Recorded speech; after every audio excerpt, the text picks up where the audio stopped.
नमस्कार दोस्तों, स्वागत है आप सभी लोग का आपके अपने YouTube channel live study Allahabad पर। तो दोस्तों, जैसा कि आपको पता है कि प्रत्येक शाम को 7 बजे से हम लोग Uttar Pradesh TGT PGT, Jharkhand TGT PGT, Bihar PGT, Madhya Pradesh state, Madhya Pradesh SET, Madhya Pradesh वर्ग 1 की मुख्य परीक्षा, साथ ही साथ दोस्तों LT grade, GIC lecturer, UGC net और उत्तराखंड लेक्चरर के प्रीवियस ईयर क्वेश्चन पेपर को देखते हैं। और इस सेशन में हम लोग ऐसे प्रश्नों का भी समावेश करते हैं जो प्रश्न परीक्षाओं के दृष्टिकोण से महत्वपूर्ण होते हैं। इकोनॉमिक्स की वही जो हमारी दूसरी क्लास होती है वो लाइव स्टडी इलाहाबाद के मोबाइल एप्लीकेशन पे होती है। दोस्तों, यहाँ पे हम लोग इकोनॉमिक्स के कंप्लीट कॉन्सेप्ट को पढ़ते हैं, क्योंकि कॉन्सेप्ट पढ़ना बहुत ही जरूरी है। जब तक आपके कॉन्सेप्ट क्लियर नहीं है तब तक ऑब्जेक्टिव क्वेश्चन को सॉल्व करने में बहुत सारी कठिनाइयों का सामना करना पड़ता है। तो दोस्तों, आपको लाइव स्टडी इलाहाबाद के मोबाइल एप्लीकेशन पे आपके सिलेबस के अनुसार सिंपल सटीक साधारण भाषा में इकोनॉमिक्स के सारे कॉन्सेप्ट पढ़ाए जा रहे हैं। साथ ही साथ आप अपना रिवीजन कर सके, नई चीजों को पढ़ सके, पुरानी चीजों को रिवाइज कर सके। इसके लिए दोस्तों सिंपल सटीक साधारण भाषा में कंप्लीट इकोनॉमिक्स के नोट्स भी दिए जा रहे हैं। नोट्स के साथ एक समस्या होती है कि या तो नोट्स मिलते नहीं है या मिल भी जाते हैं तो इतने कॉम्प्लिकेटेड होते हैं कि समझ में नहीं आता है क्या पढ़ना क्या छोड़ना है। तो सिंपल सटीक साधारण भाषा में आपको नोट्स दिया जा रहा है। साथ ही साथ दोस्तों आपको यहाँ पे टेस्ट सीरीज भी दिया जा रहा है। आप टेस्ट दीजिए, अपना इवैल्यूएशन करिए, आपकी तैयारी कैसी चल रही है, आपके एग्जाम में किस प्रकार के प्रश्न पूछे जाते हैं। साथ ही साथ दोस्तों आपको प्रीवियस ईयर के क्वेश्चन पेपर और करेंट का डाटा भी दोस्तों प्रोवाइड कराया जा रहा है। तो दोस्तों, अगर जो आप ईमानदारी से एप्लीकेशन पे पढ़ते रहेंगे, YouTube पे प्रैक्टिस करते रहेंगे, तो कहीं भी इधर उधर से कुछ भी आपको कलेक्ट करने की जरूरत नहीं होगी। तो दोस्तों, अगर जो बात करें अपने बैचेस की, तो उत्तर प्रदेश टीजीटी पीजीटी क्लास की है, उत्तर प्रदेश टीजीटी पीजीटी के लिए क्लास उपलब्ध है, बिहार पीजीटी के लिए क्लास उपलब्ध है, बिहार पीजीटी के लिए क्लास उपलब्ध है, झारखंड टीजीटी पीजीटी के लिए क्लास उपलब्ध है, मध्य प्रदेश स्टेट, मध्य प्रदेश सेट, मध्य प्रदेश वर्ग 1 की मुख्य परीक्षा, LT grade, GIC lecturer, UGC net और उत्तराखंड लेक्चरर की अलग अलग क्लासेस उपलब्ध है दोस्तों। और अलग अलग क्लासेस में आपके सिलेबस के अनुसार सारी चीजें पढ़ाई जा रही हैं। और कल से हम लोग झारखंड पीजीटी के 2500 महत्वपूर्ण प्रश्नों की प्रैक्टिस करने वाले हैं। ठीक है, तो अगर जो बात करें दोस्तों एडमिशन की, तो एडमिशन आप कैसे लेंगे? तो दोस्तों देखिए, Madhya Pradesh state, Madhya Pradesh SET, Madhya Pradesh state, Madhya Pradesh SET, Madhya Pradesh वर्ग की मुख्य परीक्षा, असिस्टेंट प्रोफेसर UGC नेट की फीस जो है वो 2500 रुपए है। Uttar Pradesh TGT PGT, Jharkhand TGT PGT, Bihar PGT, Uttarakhand lecturer और अन्य परीक्षाओं की फीस केवल और केवल 2000 रुपए। तो सिंपली दोस्तों, आप आराम से इस नंबर पे एडमिशन लेने के लिए गूगल पे, फोन पे या पेटीएम के माध्यम से अपनी फीस पेमेंट करके इसका स्क्रीनशॉट आपको इसी व्हाट्सएप नंबर पे सेंड करना होगा। कोई भी इंक्वायरी होगी तो इस नंबर पे कॉल कर सकते हैं या व्हाट्सएप मैसेज कर सकते हैं। ठीक है, अलग से अगर जो आपको टेस्ट सीरीज चाहिए, प्रीवियस ईयर के क्वेश्चन पेपर चाहिए और करेंट चाहिए तो वो भी प्रोवाइड करा दिया जाएगा। तो एक बात दोस्तों ध्यान में आप लोग रख लीजिएगा कि झारखंड का दोस्तों, ठीक है, झारखंड पीजीटी स्पेशल जो है वो कल से दोस्तों 2500 क्वेश्चन हम लोग लेकर के आने वाले हैं। 2500 क्वेश्चन में दोस्तों यहाँ पे हम लोग करेंट के क्वेश्चंस को पढ़ेंगे। ठीक है, साथ ही साथ झारखंड के जो झारखंड स्पेशल जो पूछा जाता है वहां से क्वेश्चनों को देखा जाएगा और साथ ही साथ दोस्तों और महत्वपूर्ण क्वेश्चनों को हम लोग वहां पे प्रैक्टिस करेंगे जो आपके पेपर में आने की संभावना ज्यादा है। ठीक है, और ये बात रही दोस्तों झारखंड की। अगर जो बात करें मध्य प्रदेश की, तो बहुत सारे लोग इस बात को लेकर के परेशान हैं कि सर मध्य प्रदेश का कब करवाएंगे। तो देखिए, झारखंड का स्पेशल क्लास करवाने की हमें जरूरत इसलिए पड़ रही है क्योंकि झारखंड के पेपर में थोड़ा सा झारखंड स्पेशल ज्यादा पूछा जाता है, करंट से डाटा ज्यादा पूछा जाता है। लेकिन अगर जो मध्य प्रदेश वर्ग 1 की मुख्य परीक्षा की बात करें तो वहां पे दोस्तों आपको थोड़ा सा स्टैटिक्स और पर्यावरण का जो टॉपिक बनता है वही क्वेश्चन अलग से करवाते हैं। तो मैं एक दिन कोई सेशन लेकर के आऊंगा और उसमें स्टैटिक्स और पर्यावरण का क्वेश्चन करवा दूंगा। बाकी जितने लोग भी अभी तक टेस्ट सीरीज नहीं ज्वाइन किए हैं, आप टेस्ट सीरीज को ज्वाइन कर लीजिए और क्या करिए कि टेस्ट सीरीज के माध्यम से आप क्या करिए कि अपनी तैयारी करते रहिए। तो इस बात को समझिए। तो जो लोग मध्य प्रदेश से हैं, मोर देन सफिशिएंट है दोस्तों ये 7 बजे वाला आपका सेशन। ठीक है, चलिए आगे मूव करेंगे अपने पहले प्रश्न की तरफ। पहला प्रश्न आपके सामने ये रहा कि आर्थिक सिद्धांत में मांग की लोच की संकल्पना का प्रयोग सर्वप्रथम किस अर्थशास्त्री के द्वारा किया गया? चलिए क्या उत्तर आ रहा है भैया? बिल्कुल ठीक है। तो जैसा कि हाँ भाई 6 तारीख से पहले ही करवा दिया जाएगा, परेशान ना होइए। ठीक है, एक्चुअली थोड़ी सी मेरी स्वास्थ्य बहुत अच्छी नहीं चल रही है, इस वजह से हमारी भी कुछ मजबूरी है। एक दिन में एक क्लास में मैं आपको करवा दूंगा, परेशान ना होइए। ठीक है, तो आर्थिक सिद्धांत में मांग की लोच की संकल्पना का सर्वप्रथम प्रयोग किसके द्वारा किया गया? तो जैसा कि मैं देख पा रहा हूँ मार्शल साहब की तरफ सभी लोग जा रहे हैं, सभी लोग का उत्तर यहाँ पे बिल्कुल ठीक है कि आर्थिक विकास में मांग की लोच की संकल्पना। अब इन्होंने मांग की लोच में क्या बताया था? इन्होंने मांग के लोच के अंतर्गत क्या बताया था? इन्होंने ये बताया था कि देखिए, जब किसी वस्तु की कीमत परिवर्तन होगा, जब किसी वस्तु की कीमत में परिवर्तन होगा तो मांग में कैसा परिवर्तन होगा? ठीक है, वस्तु की कीमत में परिवर्तन, जब वस्तु की कीमत में परिवर्तन होगा तो मांग में भी क्या होने वाला है? परिवर्तन होने वाला है। ठीक है, तो ऑप्शन नंबर क्या बोल रहे हैं? ऑप्शन नंबर जितने लोग भी बी बोल रहे हैं सभी लोग का उत्तर यहाँ पे एब्सोल्युटली 100% ठीक है कि आर्थिक सिद्धांत में मांग की लोच की संकल्पना का सर्वप्रथम प्रयोग जो किया था वो मार्शल ने किया था। और मांग की लोच की संकल्पना को इन्होंने बताते हुए किसको ध्यान में रखा? कहा कि कीमतों में परिवर्तन होने के कारण मांग में क्या परिवर्तन होगा, अर्थात कीमतों में अनुपातिक परिवर्तन अपन मांग में अनुपातिक परिवर्तन। आगे मूव करेंगे। पूरक वस्तुओं के लिए मांग की तिर्यक लोच होती है। चाहे कोई भी परीक्षा आप दे रहे हैं, इस कॉन्सेप्ट से एक प्रश्न जरूर पूछे जाते हैं, इस कॉन्सेप्ट से एक प्रश्न जरूर पूछे जाते हैं। ठीक है, जैसे पूछ दिया कि अस्थापन्न वस्तुओं के लिए, ठीक है, स्थापन्न वस्तुओं के लिए, अस्थापन्न वस्तुओं के लिए क्या होती है? मांग की लोच क्या होती है? पूर्ण प्रतिस्थापन्न वस्तु के लिए, पूर्ण प्रतिस्थापन के लिए, प्रतिस्थापन के लिए। ठीक है, फिर पूछ सकता है दोस्तों पूरक वस्तुओं के लिए, जो इसमें पूछा है पूरक वस्तु, और फिर पूछ सकता है दोस्तों आपसे स्वतंत्र वस्तु के संदर्भ में, स्वतंत्र वस्तु के संदर्भ में। ये 4 प्रश्न में से एक प्रश्न दोस्तों जरूर आपके पेपर में पूछे जाते हैं। तो अस्थापन्न वस्तुओं के लिए और विलासिता की जो वस्तुएं होती हैं इनके लिए मांग की तिर्यक लोच कैसी होती है? ये होती है दोस्तों धनात्मक, पॉजिटिव होती है। पूर्ण प्रतिस्थापन के लिए मांग की तिर्यक लोच कैसी होती है? इनफाइनाइट होती है, अनंत होती है। पूरक वस्तुओं के लिए कैसी होती है? ऋणात्मक होती है। और स्वतंत्र वस्तुओं के लिए कैसी होती है दोस्तों? ये होती है 0। ठीक है, तो अब यहाँ पूछ रहा है कि पूरक वस्तुओं के लिए मांग की तिर्यक लोच कैसी होती है? तो ये ऋणात्मक होती है। कैसे होती है? पूरक वस्तु क्या होता है? जैसे एक दूसरे के बिना जो अस्तित्वहीन हो, जैसे कार और पेट्रोल। ठीक है, कार और पेट्रोल दोनों मिलेंगे तभी जाकर के आप क्या कर पाएंगे? यात्रा कर पाएंगे या कार का इस्तेमाल कर पाएंगे। तो अगर जो कार की कीमतों में वृद्धि होगी, अगर जो कार की कीमतों में वृद्धि होगी तो इसकी जो मांग होगी ये कम होगी, और जब कार कम लोग खरीदेंगे तो पेट्रोल की मांग में भी क्या आ जाएगी? कमी आ जाएगी। तो कार की कीमत बढ़ने से पेट्रोल की कीमतों में क्या आ जा रही है? कमी आ जा रही है। तो इसलिए तिर्यक लोच इसकी क्या होगी? ऋणात्मक होगी। तो जितने लोग भी ऑप्शन नंबर क्या बोल रहे हैं? ए बोल रहे हैं, सभी लोग का उत्तर ठीक है। ये 4 में से एक प्रश्न 100% पूछा जाता है तिर्यक लोच के ऊपर। ठीक है, प्रतिस्थापन वस्तुओं के लिए पॉजिटिव, पूर्ण प्रतिस्थापन के लिए इनफाइनाइट, पूरक के लिए निगेटिव होता है अर्थात ऋणात्मक होता है, क्यों होता है आपने देखा, और स्वतंत्र वस्तुओं के लिए 0 होता है अर्थात 0 होता है। तो जितने लोग भी ऑप्शन नंबर ए बोल रहे हैं बिल्कुल ठीक बोल रहे हैं। अगला, वस्तु की मांग मात्रा व उसकी कीमत के बीच परिणात्मक संबंध की व्याख्या की जाती है। सभी लोगों से निवेदन है कि आप वीडियो को थोड़ा सा लाइक जरूर किया करिए और शेयर जरूर कर दिया करिए। सभी लोगों से निवेदन है कि वीडियो को लाइक और शेयर किया करिए। ठीक है, बिल्कुल ठीक है, बिल्कुल ठीक है। क्या उत्तर आ रहा है भाई? बिल्कुल ठीक है, बिल्कुल ठीक है। हाँ चलिए, क्या उत्तर आ रहा है? ठीक है,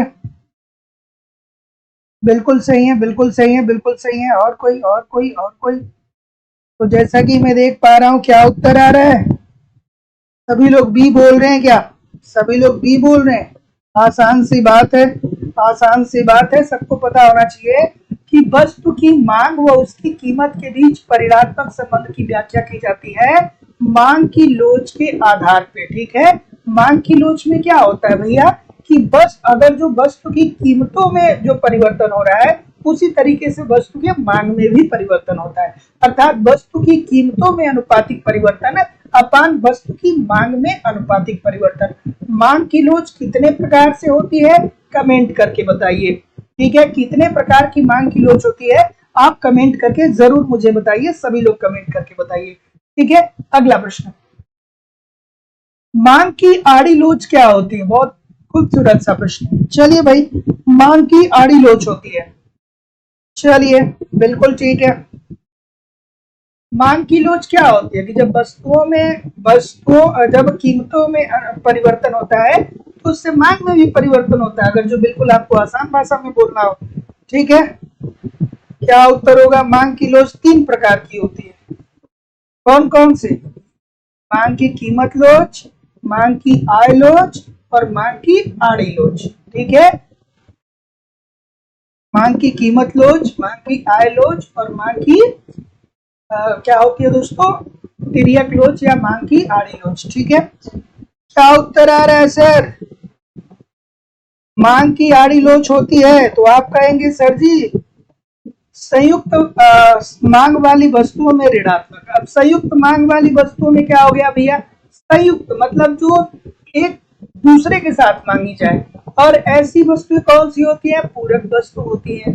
जैसे अभी हमने आपको बताया कार और पेट्रोल। ठीक है, तो आसान भाषा में अगर जो भैया कार की कीमतों में वृद्धि होगी, कार की कीमतों में वृद्धि होगी, तो लोग कार के मांग को कम करेंगे। और जब कार लोग कम खरीदेंगे तो जाहिर सी बात है कि पेट्रोल भी कम खरीदेंगे। तो ऐसी स्थिति में संयुक्त मांग वाली वस्तुओं के लिए में ये क्या होता है? ऋणात्मक होता है। बात समझ में आ रही है ना? क्यों होता है? इसीलिए होता है कि पूरक वस्तुएं या संयुक्त वस्तुएं ऐसी वस्तुएं होती हैं जो एक दूसरे के बिना अस्तित्वहीन होती हैं। ठीक है, और जैसे उदाहरण के लिए कार और पेट्रोल। कार में पेट्रोल नहीं है तो कार का इस्तेमाल आप नहीं कर पाएंगे। तो ऐसी स्थिति में अगर जो कार की कीमतों में वृद्धि हो रही है तो पेट्रोल की मांग में कमी आ जाएगी। क्यों आ जाएगी? कि कार की कीमतों में वृद्धि हो रही है तो लोग कार की मांग को कम करेंगे। और जब कार की मांग को कम करेंगे तो जब कार रहेगा ही नहीं तो लोग पेट्रोल को क्यों खरीदेंगे? तो ऐसी स्थिति में पेट्रोल की मांग में भी कमी आ जाएगी। तो संयुक्त मांग वाली वस्तुओं में क्या होता है? ऋणात्मक होता है। अगला प्रश्न, किसी वस्तु के वैकल्पिक प्रयोग होने पर उसकी मांग हो जाती है। चलिए, किसी वस्तु के वैकल्पिक प्रयोग होने पे उसकी मांग हो जाती है। ये जो प्रश्न आप देख रहे हैं ना, 100% आपके पेपर में दोस्तों, चाहे आप उत्तर प्रदेश से हैं, बिहार से हैं, झारखंड से हैं, मध्य प्रदेश से हैं, उत्तराखंड से हैं, कहीं से भी हैं, इस कॉन्सेप्ट से प्रश्न बनते ही बनते हैं। 2-4 प्रश्न बनते ही बनते हैं, एकदम श्योरिटी के साथ बनते हैं। ठीक है, तो एकदम कंसंट्रेट होके क्या करिए कि आराम से देखते रहिए क्लास को। क्या उत्तर आ रहा है? इजी सी बात है। बिल्कुल ठीक है, बिल्कुल ठीक है। और कोई भाई? और कोई? सभी लोग यही बोल रहे हैं, सभी लोग ये बोल रहे हैं कि सर जी किसी वस्तु के वैकल्पिक प्रयोग होने पर उसकी मांग की लोच क्या हो जाती है? अधिक लोचदार हो जाती है। बिल्कुल ठीक है। वैकल्पिक प्रयोग का मतलब क्या हो गया दोस्तों? इसका मतलब ये हो गया जैसे चाय है और कॉफी है। ठीक है, कॉफी है तो अगर जो चाय की कीमत में वृद्धि होगी, अगर जो चाय की कीमत में वृद्धि होगी तो आप चाय छोड़ करके कॉफी की मांग को बढ़ा देंगे। ठीक है, अर्थात चाय चाय भी पहले 10 रुपए का बिक रहा था, कॉफी भी 10 रुपए का बिक रहा था। अब चाय अगर जो 15 रुपए का हो गया तो आप चाय नहीं पियेंगे, आप कहेंगे कि चलो कॉफी से काम चलाएंगे क्योंकि कॉफी का मूल्य अभी भी 10 रुपया है। तो ऐसी स्थिति में अगर जो चाय की कीमतों में वृद्धि होगा तो आप चाय छोड़ करके कॉफी के मांग को बढ़ा देंगे। ठीक है, तो ऐसी स्थिति में क्या है कि आपके पास एक विकल्प है कि अपने आप को आप एक स्थान से दूसरे स्थान पे शिफ्ट कर सकते हैं और सेम सेटिस्फेक्शन को प्राप्त कर सकते हैं, सेम संतुष्टि को प्राप्त कर सकते हैं। और वहीं दूसरी तरफ होता है दोस्तों बेलोचदार। तो बेलोचदार का मतलब क्या होता है कि आप क्या कर सकते हैं कि अपनी आवश्यकताओं को शिफ्ट नहीं कर सकते, ठीक है। जैसे बात करें नमक की, ठीक है, नमक की बात करें, जैसे बात करें दोस्तों नमक की बात करें माचिस की, तो इसकी मांग क्या होती है, बेलोचदार होती है। क्यों होती है, क्योंकि नमक की कीमतों में अगर जो वृद्धि भी हो जाएगी ना, तो नमक आपको खरीदना ही पड़ेगा, आपकी मजबूरी है, ठीक है। तो जितने लोग भी ये बोल रहे हैं बिल्कुल ठीक है, क्योंकि नमक का कोई सब्स्टिट्यूट नहीं है। नमक का कोई सब्स्टिट्यूट है क्या, बिल्कुल नहीं है, है ना। नमक के जगह पे चीनी डाल के थोड़ी आप क्या बोलते हैं कि सब्जी बना पाएंगे क्या, नहीं बना पाएंगे ना। तो वही बात है भाई। अगला प्रश्न, कौन नेट क्वालिफाई हुआ है भाई, कई लोग हुए हैं, कई लोग नेट क्वालिफाई हुए हैं इस चैनल से, कई लोग मैसेज कर रहे हैं मुझे मैसेज कई लोगों का मिला है कि सर नेट क्वालिफाई हो गया। तो चलिए जिनका भी क्वालिफाई हुआ है उनको बहुत बहुत बधाई हो। उम्मीद है कि ये आपकी पहली सफलता, मतलब पहली सफलता ही होगी, क्योंकि आप नेट क्वालिफाई किए हैं, इसका मतलब कि आप अभी तक कुछ बहुत बड़ा ऐसी सफलता प्राप्त नहीं किए होंगे।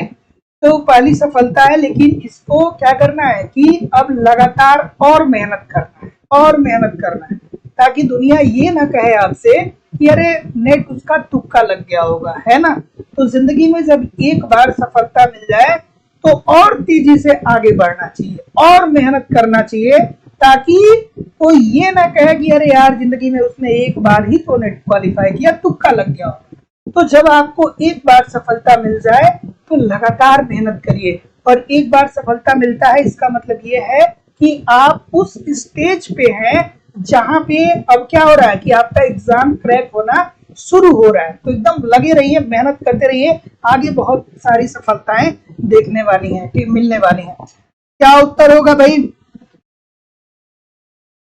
बिल्कुल ठीक है, बिल्कुल ठीक है कि सामान्यतः तटस्थ वक्र मूल बिंदु की ओर उत्तल होता है, क्योंकि सीमांत प्रतिस्थापन की दर कैसी होती है। तो जैसा कि मैं देख पा रहा हूँ, क्या बोल रहे हैं, घटता हुआ बोल रहे हैं सभी लोग का उत्तर यहाँ पे बिल्कुल ठीक है। सभी लोग भी बोल रहे हैं ना, बिल्कुल ठीक है, बिल्कुल ठीक है। इसमें क्या होता है, इसमें यही होता है ना कि जब आप एक वस्तु की मात्रा को बढ़ाते हैं तो दूसरी वस्तु की मात्रा को क्या करना पड़ता है दोस्तों, कम करना पड़ता है। एक वस्तु की मात्रा को बढ़ाते हैं तो दूसरे वस्तु की मात्रा को कम करना पड़ता है, ठीक है। तो सामान्यतः तटस्थ वक्र मूल बिंदु की ओर उत्तल होता है, क्योंकि सीमांत प्रतिस्थापन दर क्या होता है, घटता हुआ होता है। अगला प्रश्न, दो वस्तुओं के मध्य तिर्यक एवं आड़ी लोच के संबंध में निम्न कथनों में से कौन सा सही है। क्या उत्तर होगा भाई, बिल्कुल ठीक है। जो लोग वीडियो को लाइक नहीं कर रहे हैं, लाइक और शेयर जरूर कर दिया करिए, ठीक है। सभी लोगों से निवेदन है कि लाइक और शेयर जरूर कर दिया करिए। चलिए, क्या उत्तर आ रहा है भाई, ऑप्शन नंबर बिल्कुल ठीक है, डी बोल रहे हैं। और देखिए दोस्तों, जितना कंटेंट मेरे द्वारा कराया जा रहा है, अगर जो आप ईमानदारी से पढ़ते रहेंगे ना, तो सफलता बहुत नजदीक है। और बस एग्जामिनेशन हॉल में अपने कंसंट्रेशन और धैर्य को बनाए रखिएगा। 3 कंडीशन है, आप हमारे साथ मेहनत करिए, जितना कंटेंट दे रहा हूँ सबको ठीक तरीके से पढ़िए, और एग्जामिनेशन हॉल में इधर उधर की बातों में ना आइए, कंसंट्रेट होकर के और धैर्य से प्रश्न को अटेम्प्ट करिए। 100% सफलता मिलने वाली है। अगर जो आप 2-4 महीना हमारे साथ पढ़े हैं ना, तो अब इकोनॉमिक्स का ऐसा कोई भी क्वेश्चन नहीं है जो आपकी आंखों के सामने से गुजरा नहीं है ना। इकोनॉमिक्स के लगभग जितने भी प्रश्न बन सकते हैं, उसमें से दोस्तों 95% प्रश्न जो हैं वो आपकी आंखों से लगातार गुजर रहे हैं। ठीक है। तो ऐसा नहीं है कि आप पढ़े नहीं, पढ़े उसको हैं, लेकिन कंसंट्रेशन कोलैप्स होता है एग्जामिनेशन हॉल में और आप गलतियां कर देते हैं। आपको लगता है कि नहीं पढ़े। अब यही प्रश्न मैं कई बार करवाया हूँ, लेकिन बहुत सारे लोगों को एग्जामिनेशन हॉल में लगेगा कि हम नहीं पढ़े हैं, ठीक है। तो इस बात को ध्यान से देखिए, क्या उत्तर आएगा भाई कि दो वस्तुओं के मध्य तिर्यक या आड़ी मांग लोच के संबंध में निम्नलिखित में से कौन सा कथन सही है। तो अभी कुछ देर पहले हम लोगों ने देखा था कि जब दो वस्तुएं संयुक्त रूप से मांगी जाती है तो मांग की आड़ी लोच क्या होती है, ऋणात्मक होती है। हमने क्या देखा था कि संयुक्त वस्तु क्या होती है, पूरक वस्तुएं होती है, जैसे चाय और कॉफी, सॉरी चाय कॉफी नहीं, कार और पेट्रोल, ठीक है। तो अगर जो कार की कीमतों में वृद्धि होगी तो कार की मांग कम हो जाएगी, और जब कार की मांग कम हो जाएगी, लोगों के पास कार रहेगा ही नहीं या कम रहेगा, तो लोग पेट्रोल की मांग भी कम करेंगे। तो ऐसी स्थिति में कार की कीमत बढ़ने पे कार के मांग में कमी आ रही है, और कार के मांग में कमी आने के कारण पेट्रोल के मांग में भी कमी आ रही है। छोटी सी बात है। तो जितने लोग भी डी बोल रहे हैं बिल्कुल ठीक बोल रहे हैं। अगला प्रश्न,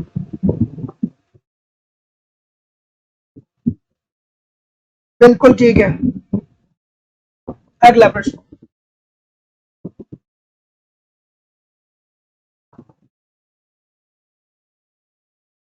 कंसंट्रेशन नहीं बन पा रहा है, प्रश्न को गलत कर दे रहे हैं, इसीलिए मैं बोलता हूं कि आप टेस्ट सीरीज जरूर ज्वाइन करिए, ठीक है। टेस्ट सीरीज ज्वाइन करके टेस्ट देते रहिए। आप यहाँ पे एप्लीकेशन पे अगर जो टेस्ट देते रहेंगे तो फिर आप एग्जामिनेशन हॉल में जो गलती यहाँ पे किए हैं वो नहीं करने वाले, ठीक है।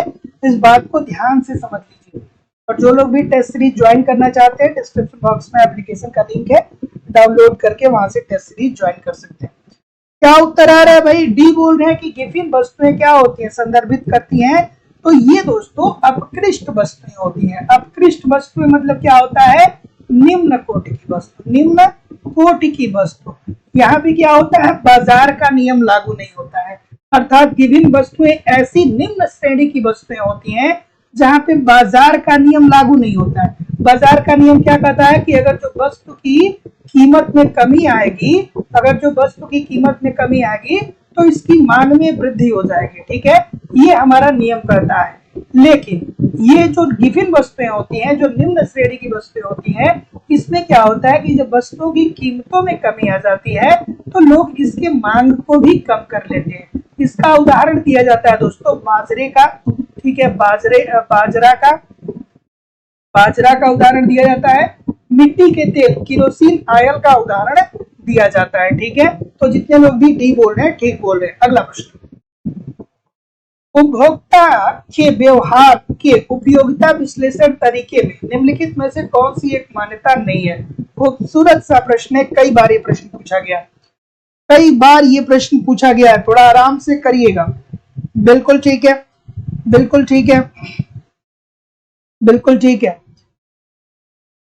किसने दिया था ये थियरी सर? उपभोक्ता व्यवहार का उपयोगिता विश्लेषण थियरी किसने दिया था? कमेंट करके बताइए, बताइए ना किसने दिया था भाई कि उपभोक्ता के व्यवहार के उपयोगिता विश्लेषण की थियरी किसने दी थी? कमेंट करके सभी लोग बताएंगे, सभी लोग कमेंट करके बताएंगे, सभी लोग कमेंट करके बताएंगे। बिल्कुल ठीक है, बिल्कुल ठीक है, बिल्कुल ठीक है, बिल्कुल ठीक है, बिल्कुल ठीक है। तो जितने भी महानुभाव क्या बोल रहे हैं सर जी, उपभोक्ता के उपभोक्ता के व्यवहार की उपयोगिता विश्लेषण थियरी की बात कौन करता है? तो ये मार्शल साहब करते हैं। और मार्शल साहब क्या कहते हैं? सबसे महत्वपूर्ण बिंदु क्या याद आ रहा है? मार्शल साहब ये कहते हैं कि देखिए जो उपयोगिता है ना, उसे हम मुद्रा रूपी पैमाने में माप सकते हैं, ठीक है।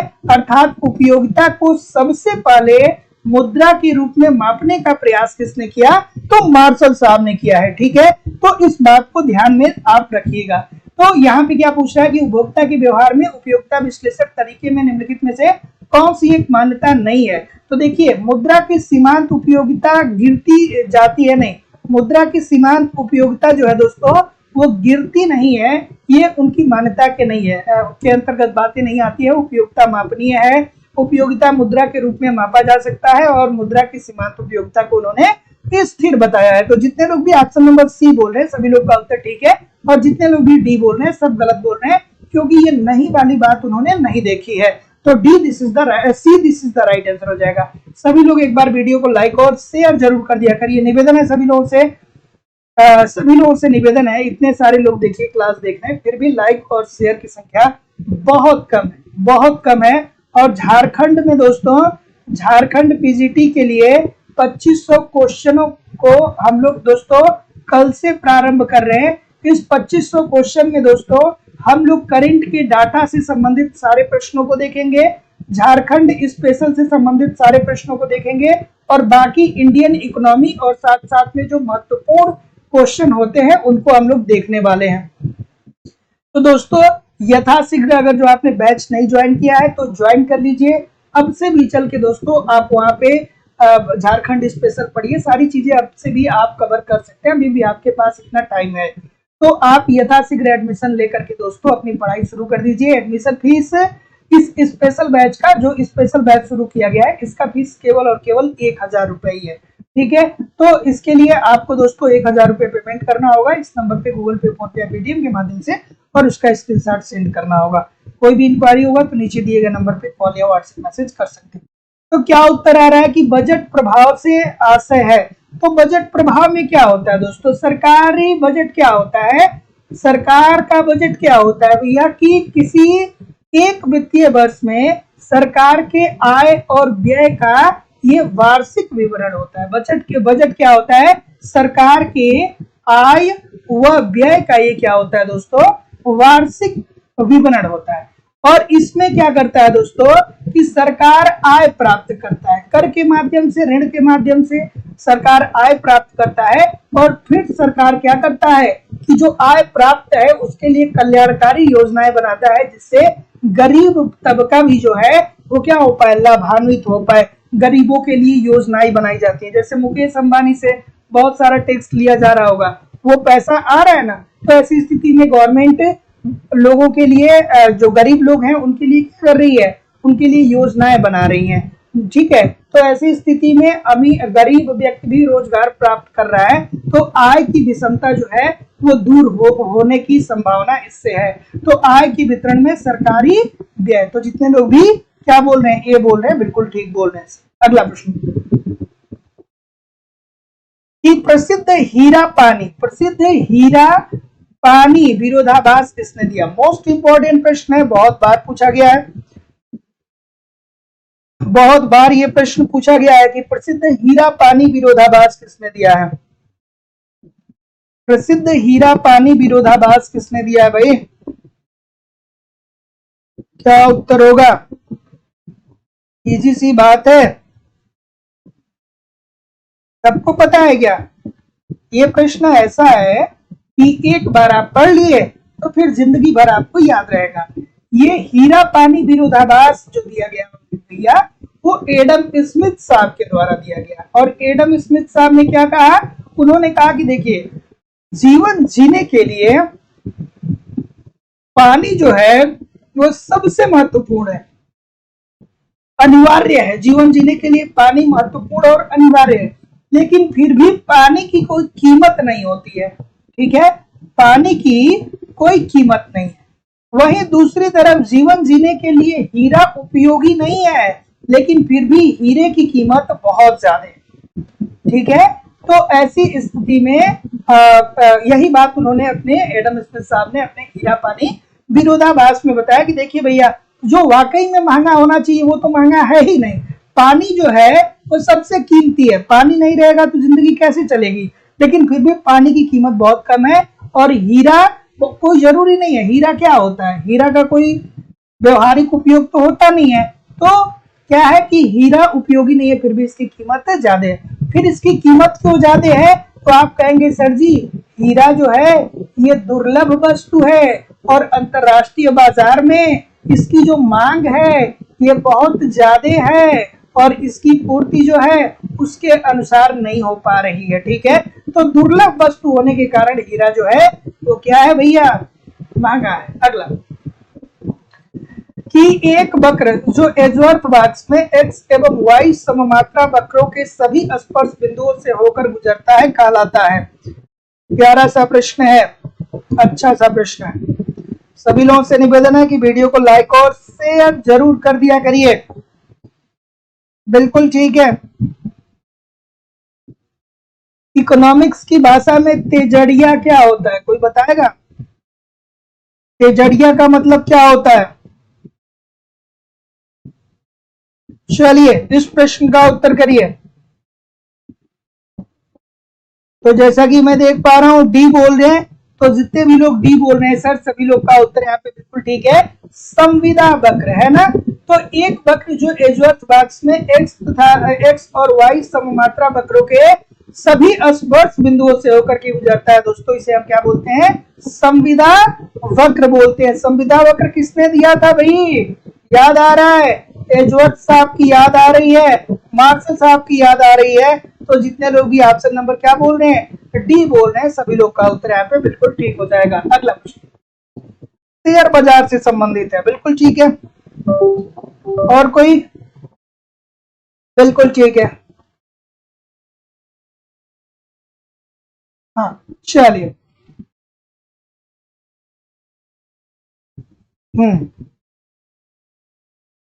शेयर मार्केट में तेजी से संबंधित, और मंदड़िया क्या हो जाएगा?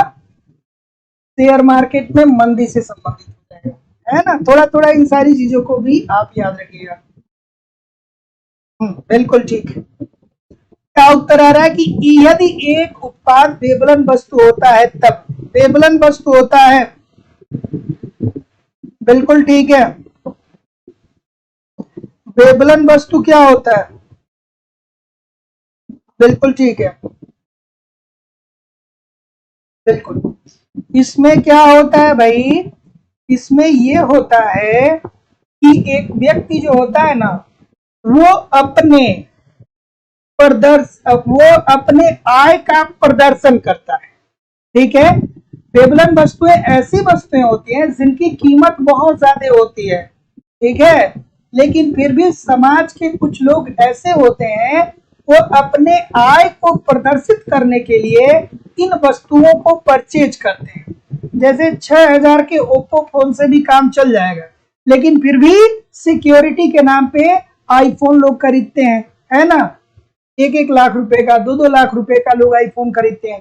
तो ऐसी स्थिति में क्या है कि हम जेब से निकालेंगे तो आईफोन दिखेगा, ठीक है। फॉर्च्यूनर गाड़ी हो गया, BMW हो गया, 10 लाख रुपए की भी गाड़ी क्या है से आपका काम हो सकता है, लेकिन फिर भी पड़ोसी को दिखाना है, रिश्तेदारों को दिखाना है, तो क्या किया जाएगा? BMW लिया जाएगा, 1 करोड़ की गाड़ी कम से कम लिया जाएगा, ठीक है। ज्यादा हो जाए तो और अच्छी बात है। तो क्या बोल रहे हैं भैया? जितने लोग भी बोल रहे हैं कि मांग जो होती है कीमत से सीधे रूप से संबंधित होती है, सभी लोग का उत्तर यहाँ पे बिल्कुल ठीक हो जाएगा। मतलब यहाँ पे लोग क्या करते हैं बेबलन वस्तुओं में कि लोग अपने आय का प्रदर्शन करते हैं कि हम बड़े अमीर हैं। तो ऑप्शन नंबर भी बिल्कुल ठीक हो जाएगा। अगला प्रश्न बिल्कुल ठीक है।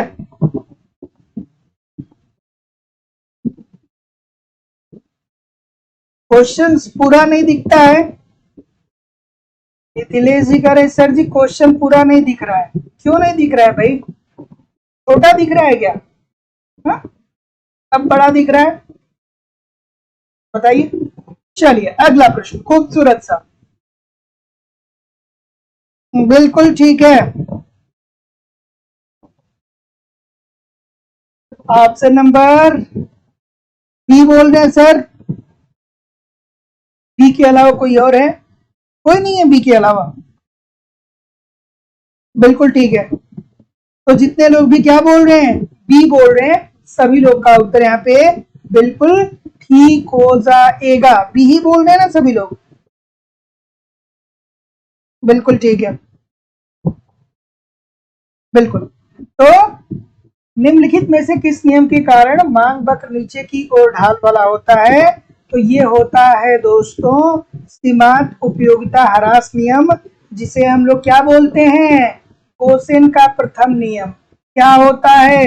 गोसेन फर्स्ट लॉ क्या होता है कि जब किसी वस्तु की उत्तरोत्तर इकाइयों को हम बढ़ाते चले जाते हैं तो उससे मिलने वाली उपयोगिता क्या होने लगती है? कम होने लगती है। तो जितने लोग भी क्या बोल रहे हैं? बी बोल रहे हैं, सभी लोग का उत्तर यहाँ पे बिल्कुल ठीक हो जाएगा। अगला और दूसरा नियम क्या है? सम सीमांत उपयोगिता ह्रास नियम। क्वेश्चन का दूसरा नियम सम सीमांत उपयोगिता ह्रास नियम। बिल्कुल ठीक है,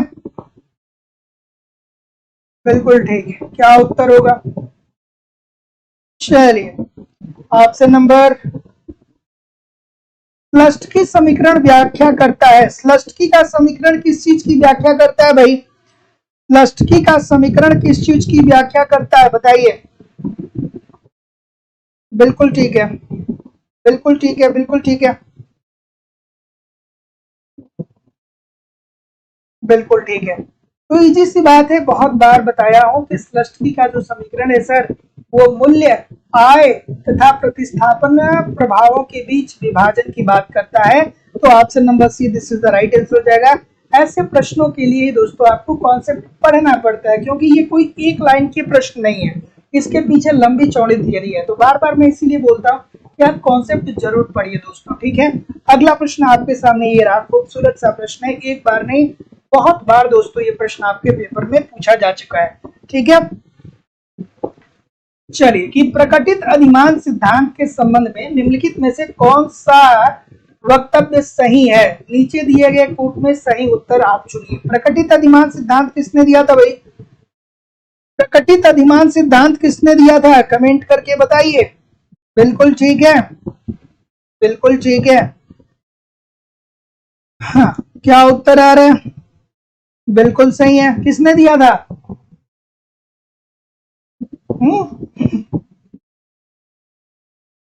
किसने दिया था बताइए। चलिए, कुछ कहेंगे सर हिग्स ने दिया था।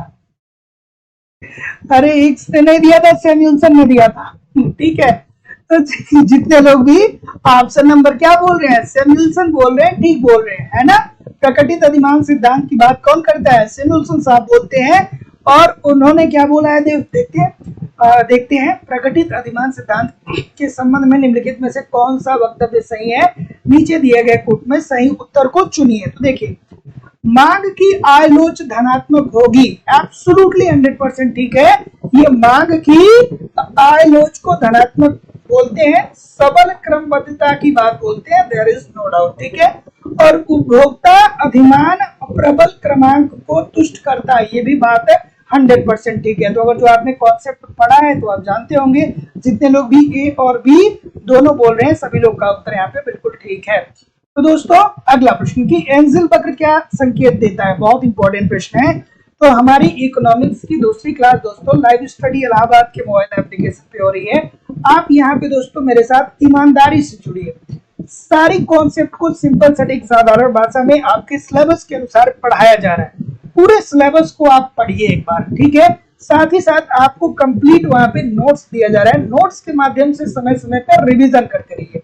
टेस्ट सीरीज दिया जा रहा है, टेस्ट दीजिए, अपना इवैल्यूएशन करिए, आपकी तैयारी कैसी चल रही है, आपके एग्जाम में किस प्रकार के प्रश्न पूछे जाते हैं। टेस्ट सीरीज बहुत जरूरी होता है, बहुत जरूरी होता है, टेस्ट सीरीज जरूर दीजिए। प्रीवियस ईयर के क्वेश्चन पेपर और करंट सारी चीजें मेरे द्वारा आपको प्रोवाइड की जा रही हैं। अलग अलग बैचेज चल रही हैं, अलग अलग बैच में आपके सिलेबस के अनुसार सारी चीजें पढ़ाई जा रही हैं। Uttar Pradesh TGT PGT, Jharkhand TGT PGT, Bihar PGT, Madhya Pradesh state, Madhya Pradesh state, Madhya Pradesh वर्ग की मुख्य परीक्षा, उत्तराखंड लेक्चरर, यूजीसी नेट, साथ ही साथ दोस्तों एलटी ग्रेड जीआईसी लेक्चरर, सबका अलग अलग बैच है और अलग अलग बैच में सारी चीजें पढ़ाई जा रही हैं। कुछ दिन जुड़िए तो, आराम से पढ़िए तो सब कुछ कवर होने वाला है। एडमिशन फीस केवल और केवल 2000 रुपए दोस्तों। तो आपको गूगल पे, फोन पे या पेटीएम के माध्यम से इस नंबर पे आपको फीस पेमेंट करना होगा और इसका स्क्रीनशॉट आपको इसी व्हाट्सएप नंबर पे सेंड करना होगा। कोई भी इंक्वायरी होगी तो इस नंबर पे कॉल कर सकते हैं या व्हाट्सएप मैसेज कर सकते हैं। डिस्क्रिप्शन बॉक्स में जाइए, एप्लीकेशन का लिंक दिया गया है, एप्लीकेशन को डाउनलोड कर लीजिए और एप्लीकेशन को डाउनलोड करने के बाद दोस्तों वहां से डायरेक्ट भी आप कोर्स को परचेज कर सकते हैं, ठीक है। यूजीसी नेट की भी क्लास जल्दी ही शुरू हो जाएगी, ठीक है। तो इस बात को आप ध्यान में रखिएगा। चलिए, अगला प्रश्न आपके सामने ये रहा कि एंजिल वक्र क्या बताता है। चलिए भाई, एंजिल साहब कहाँ के थे? एंजिल साहब कहाँ के थे बताएंगे? एंजिल साहब कहाँ के थे बताएंगे? बताएंगे बताएंगे बताएंगे कि एंजिल साहब कहाँ के थे? कमेंट करके बताइए, प्रश्न पूछा जाता है। बिल्कुल ठीक है, बिल्कुल ठीक है। तो एंजेल साहब देखिए दोस्तों एक जर्मन अर्थशास्त्री थे, जर्मनी के थे। उन्होंने एक आय समूह, इन्होंने एक आय वर्ग के लोगों का अध्ययन किया, ठीक है। और उसमें उन्होंने ये पाया कि जब लोगों की आय में वृद्धि हो रही है सर, तो जब लोगों के आय में जब लोगों के आय में वृद्धि हो रही है, तो ऐसी स्थिति में जब लोग उपभोग पे लोगों का जो उपभोग व्यय है उसके अनुपात में कमी आ रही है, ठीक है। जैसे क्या है कि भोजन पे होने वाला व्यय जो है वो कम हो रहा है, ठीक है। भोजन पे होने वाला जो व्यय है वो कम हो रहा है, ध्यान से देखिएगा। अर्थात मान लीजिए अगर जो आप बेरोजगार हैं तो भी रोटी चावल, ठीक है, साथ ही साथ दाल सब्जी इसका सेवन करते हैं। जब बहुत ज्यादा पैसा हो जाएगा, आय में वृद्धि हो जाएगी, तो भी इसका ही सेवन करेंगे। तो ऐसी स्थिति में आय जब बढ़ रही है तो उस अनुपात में भोजन पे होने वाला व्यय जो है वो बढ़ नहीं रहा है। दूसरी कंडीशन में क्या बताते हैं कि जो मकान और कपड़ा पे होने वाला व्यय जो है, मकान और कपड़ा पे होने वाला व्यय जो है वो स्थिर है। अर्थात जिस अनुपात में आपके आय में वृद्धि हो रही है उसी अनुपात से आप कपड़े और मकान पर भी खर्च कर रहे हैं। और तीसरी बात उन्होंने बताया कि विलासिता की वस्तुओं पे आप क्या कर रहे हैं कि बहुत तेजी से खर्च कर रहे हैं। जिस अनुपात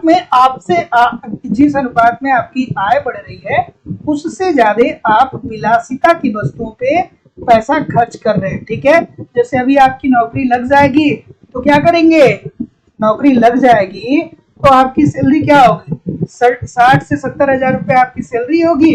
और जैसे ही नौकरी मिलेगी 2-4 महीने बाद कहेंगे कि भैया 10-12 लाख रुपए की एक गाड़ी ले लेते हैं, ठीक है, तो अच्छा रहेगा। तो सैलरी आपकी कितनी है, सैलरी आपकी 60 हजार रुपए, लेकिन गाड़ी कितने का लोन करा लेंगे, फाइनेंस करा लेंगे, 10 लाख रुपए की करा लेंगे। तो जितनी आय हो रही है उससे ज्यादा उस अनुपात से ज्यादा आप क्या कर रहे हैं, व्यय कर रहे हैं। यही बात हमारे कौन बताते हैं, एंजिल साहब बताते हैं। तो जितने लोग भी ऑप्शन नंबर क्या बोल रहे हैं, बी बोल रहे हैं, सभी लोग का उत्तर यहाँ पे बिल्कुल ठीक है कि वस्तु की विभिन्न मात्राएं जो कि उपभोक्ता आय के विभिन्न स्तरों पर खरीदने का इच्छुक होता है।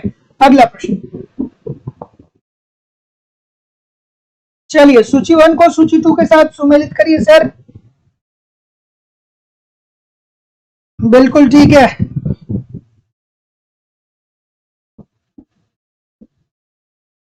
क्या उत्तर आ रहा है,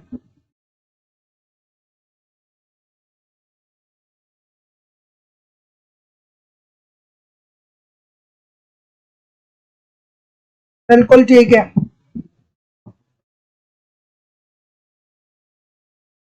बिल्कुल। इस प्रश्न का उत्तर करिए।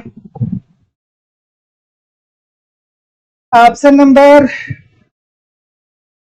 क्या बोल रहे हैं सर, चाय एवं काफी क्या है, वैकल्पिक, बस चाय नहीं तो काफी पी लेंगे, विकल्प है हमारे पास। हम कहते हैं ना बैठे बैठे कि क्या विकल्प है, क्या ले सकते हैं, तो भैया या तो चाय लीजिए नहीं तो कॉफी लीजिए, दोनों एक साथ तो पियेंगे नहीं। बिल्कुल ठीक है, कार और पेट्रोल पूरक वस्तुएं हैं, बिल्कुल ठीक है। कार के बिना पेट्रोल का अस्तित्व नहीं है, पेट्रोल के बिना कार का कोई अस्तित्व नहीं है। हीरा स्वर्ण एवं हीरे ये क्या है भैया, बेबलन वस्तुएं, अर्थात ये महंगी वस्तुएं हैं जिसको लोग क्यों खरीदते हैं, अपने आय अर्थात अपने संपत्ति का प्रदर्शन करने के लिए, ठीक है। उसके बाद देखते हैं दोस्तों कि रागी और बाजरा ये क्या है, गिफिन वस्तुएं हैं। तो रागी और बाजरा गिफिन वस्तुएं होती हैं। ये किस प्रकार के स्टिकर आप लोग इतना ज्यादा स्टिकर क्यों दे रहे हैं, सुपर चैट हमारा ऑन हो गया है क्या। इस प्रकार के स्टिकर पहले तो नहीं आते थे, जिस प्रकार के स्टिकर आप लोग सेंड कर रहे हैं आज। कौन लिखा है भाई,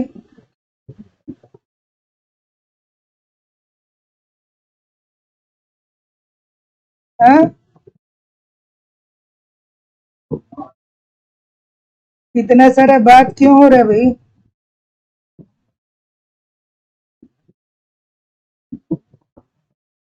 ठीक है, हाँ? चलिए अगला प्रश्न आपके सामने ये रहा,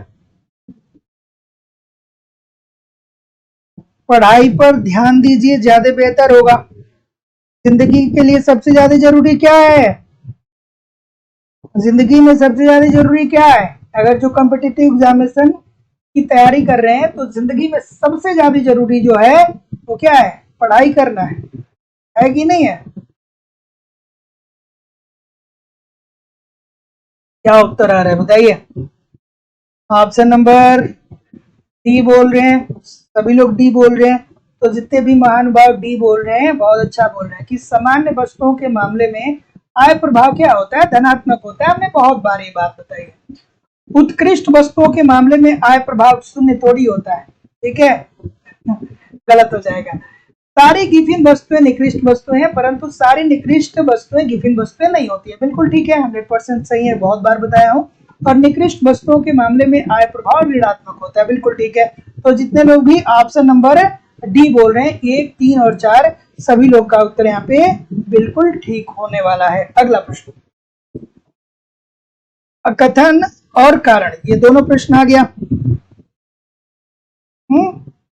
कथन और कारण, बात करने से जिंदगी में आज तक कुछ मिला है टेंशन के अलावा? जितना बात करेंगे उतना ज्यादा टेंशन दिमाग में आता है, तो इसीलिए कम बात करके मेहनत ज्यादा करना चाहिए। बहुत सारे लोग अननेसेसरी बात पे लड़ लेते हैं। अननेसेसरी बात पे क्या हो जाता है कि आर्गुमेंट कर लेते हैं। भाई ने कहा अपने बहन से कि शहर जो है वो 9 बजे चला जाएगा, ठीक है? तो बहन कही कि नहीं, तुम क्यों 9 बजे कह रहे हो, 8 ही बजे चला जाएगा, है ना? कि मतलब जो तुम कह रहे हो वो नहीं होगा, जो मैं कह रही हूं वो होगा। तो घर में अधिकतर झगड़े तो इसी प्रकार के हो जाते हैं कि घर में जो सुप्रीम होता है, अगर जो आपने कहा कि देखते नहीं होता है ना, इस प्रश्न का उत्तर करिए। तो वर्तमान समय में घर में सबसे ज्यादा झगड़े कैसे होते हैं? इसीलिए होते हैं कि कोई एक दूसरे की बात मानता नहीं है ना, कोई एक दूसरे की बात नहीं मानता, ठीक है? कोई कहता है कि नहीं भाई ऐसे किया जाए, तो जो रास्ता बता रहा है वो ठीक है, लेकिन फिर भी जो उस घर में सुप्रीम होगा, जिसके पास पावर होगा, वो कहेगा नहीं ऐसे नहीं होगा, ये ऐसे होगा। ठीक है, तो एक समस्या है। तो ऐसी स्थिति में चुप रहिए, शांत रहिए, ठीक है? अपने आप को न्यूट्रल रखिए और अपने आप को इस काबिल बना लीजिए, इतनी सफलता प्राप्त कर लीजिए कि लोग आपकी भावनाओं को सुनने के लिए परेशान हो कि भैया ठीक है हम ये काम कर रहे हैं, आप बताओ कैसे किया जाए, है ना? लेकिन आपको उस लायक बनना पड़ेगा, पहले मेहनत करना पड़ेगा, कुछ हासिल करना होगा, तभी जाकर के लोग आपकी बात को सुनने वाले हैं, नहीं तो आपकी बात कोई सुनेगा नहीं। अगला प्रश्न, हाँ क्या उत्तर आ रहा है भाई? कि गिफिन वस्तुओं के संदर्भ में कीमत में वृद्धि के कारण मांग में वृद्धि होगी, जबकि कीमत में ह्रास होने पर मांग में ह्रास होगा। क्या ये बात सही है? और अगर जो ये बात सही है तो कारण दिया गया है कि प्रत्येक कीमत परिवर्तन को आय प्रभाव तथा प्रतिस्थापन प्रभाव से विभाजित किया जा सकता है। तो जितने भी महानुभाव बी बोल रहे हैं कि बी सही है, सभी लोग का उत्तर ठीक है कि ए और आर दोनों सत्य है, लेकिन ए आर का सही एक्सप्लेन नहीं कर रहा है। तो गिफिन वस्तुओं के संदर्भ में कीमत में वृद्धि के कारण मांग में भी वृद्धि होगी, जबकि कीमत में ह्रास होने पर मांग में भी क्या होगा दोस्तों? ह्रास होगा। और प्रत्येक, ये तो अलग प्रॉपर्टीज है, और प्रत्येक कीमत परिवर्तन को आय प्रभाव तथा प्रतिस्थापन प्रभाव में विभाजित किया जा सकता है। अगला प्रश्न, जो लोग वीडियो को लाइक शेयर नहीं कर रहे हैं वो ठीक नहीं कर रहे हैं, लाइक शेयर किया करिए, है ना?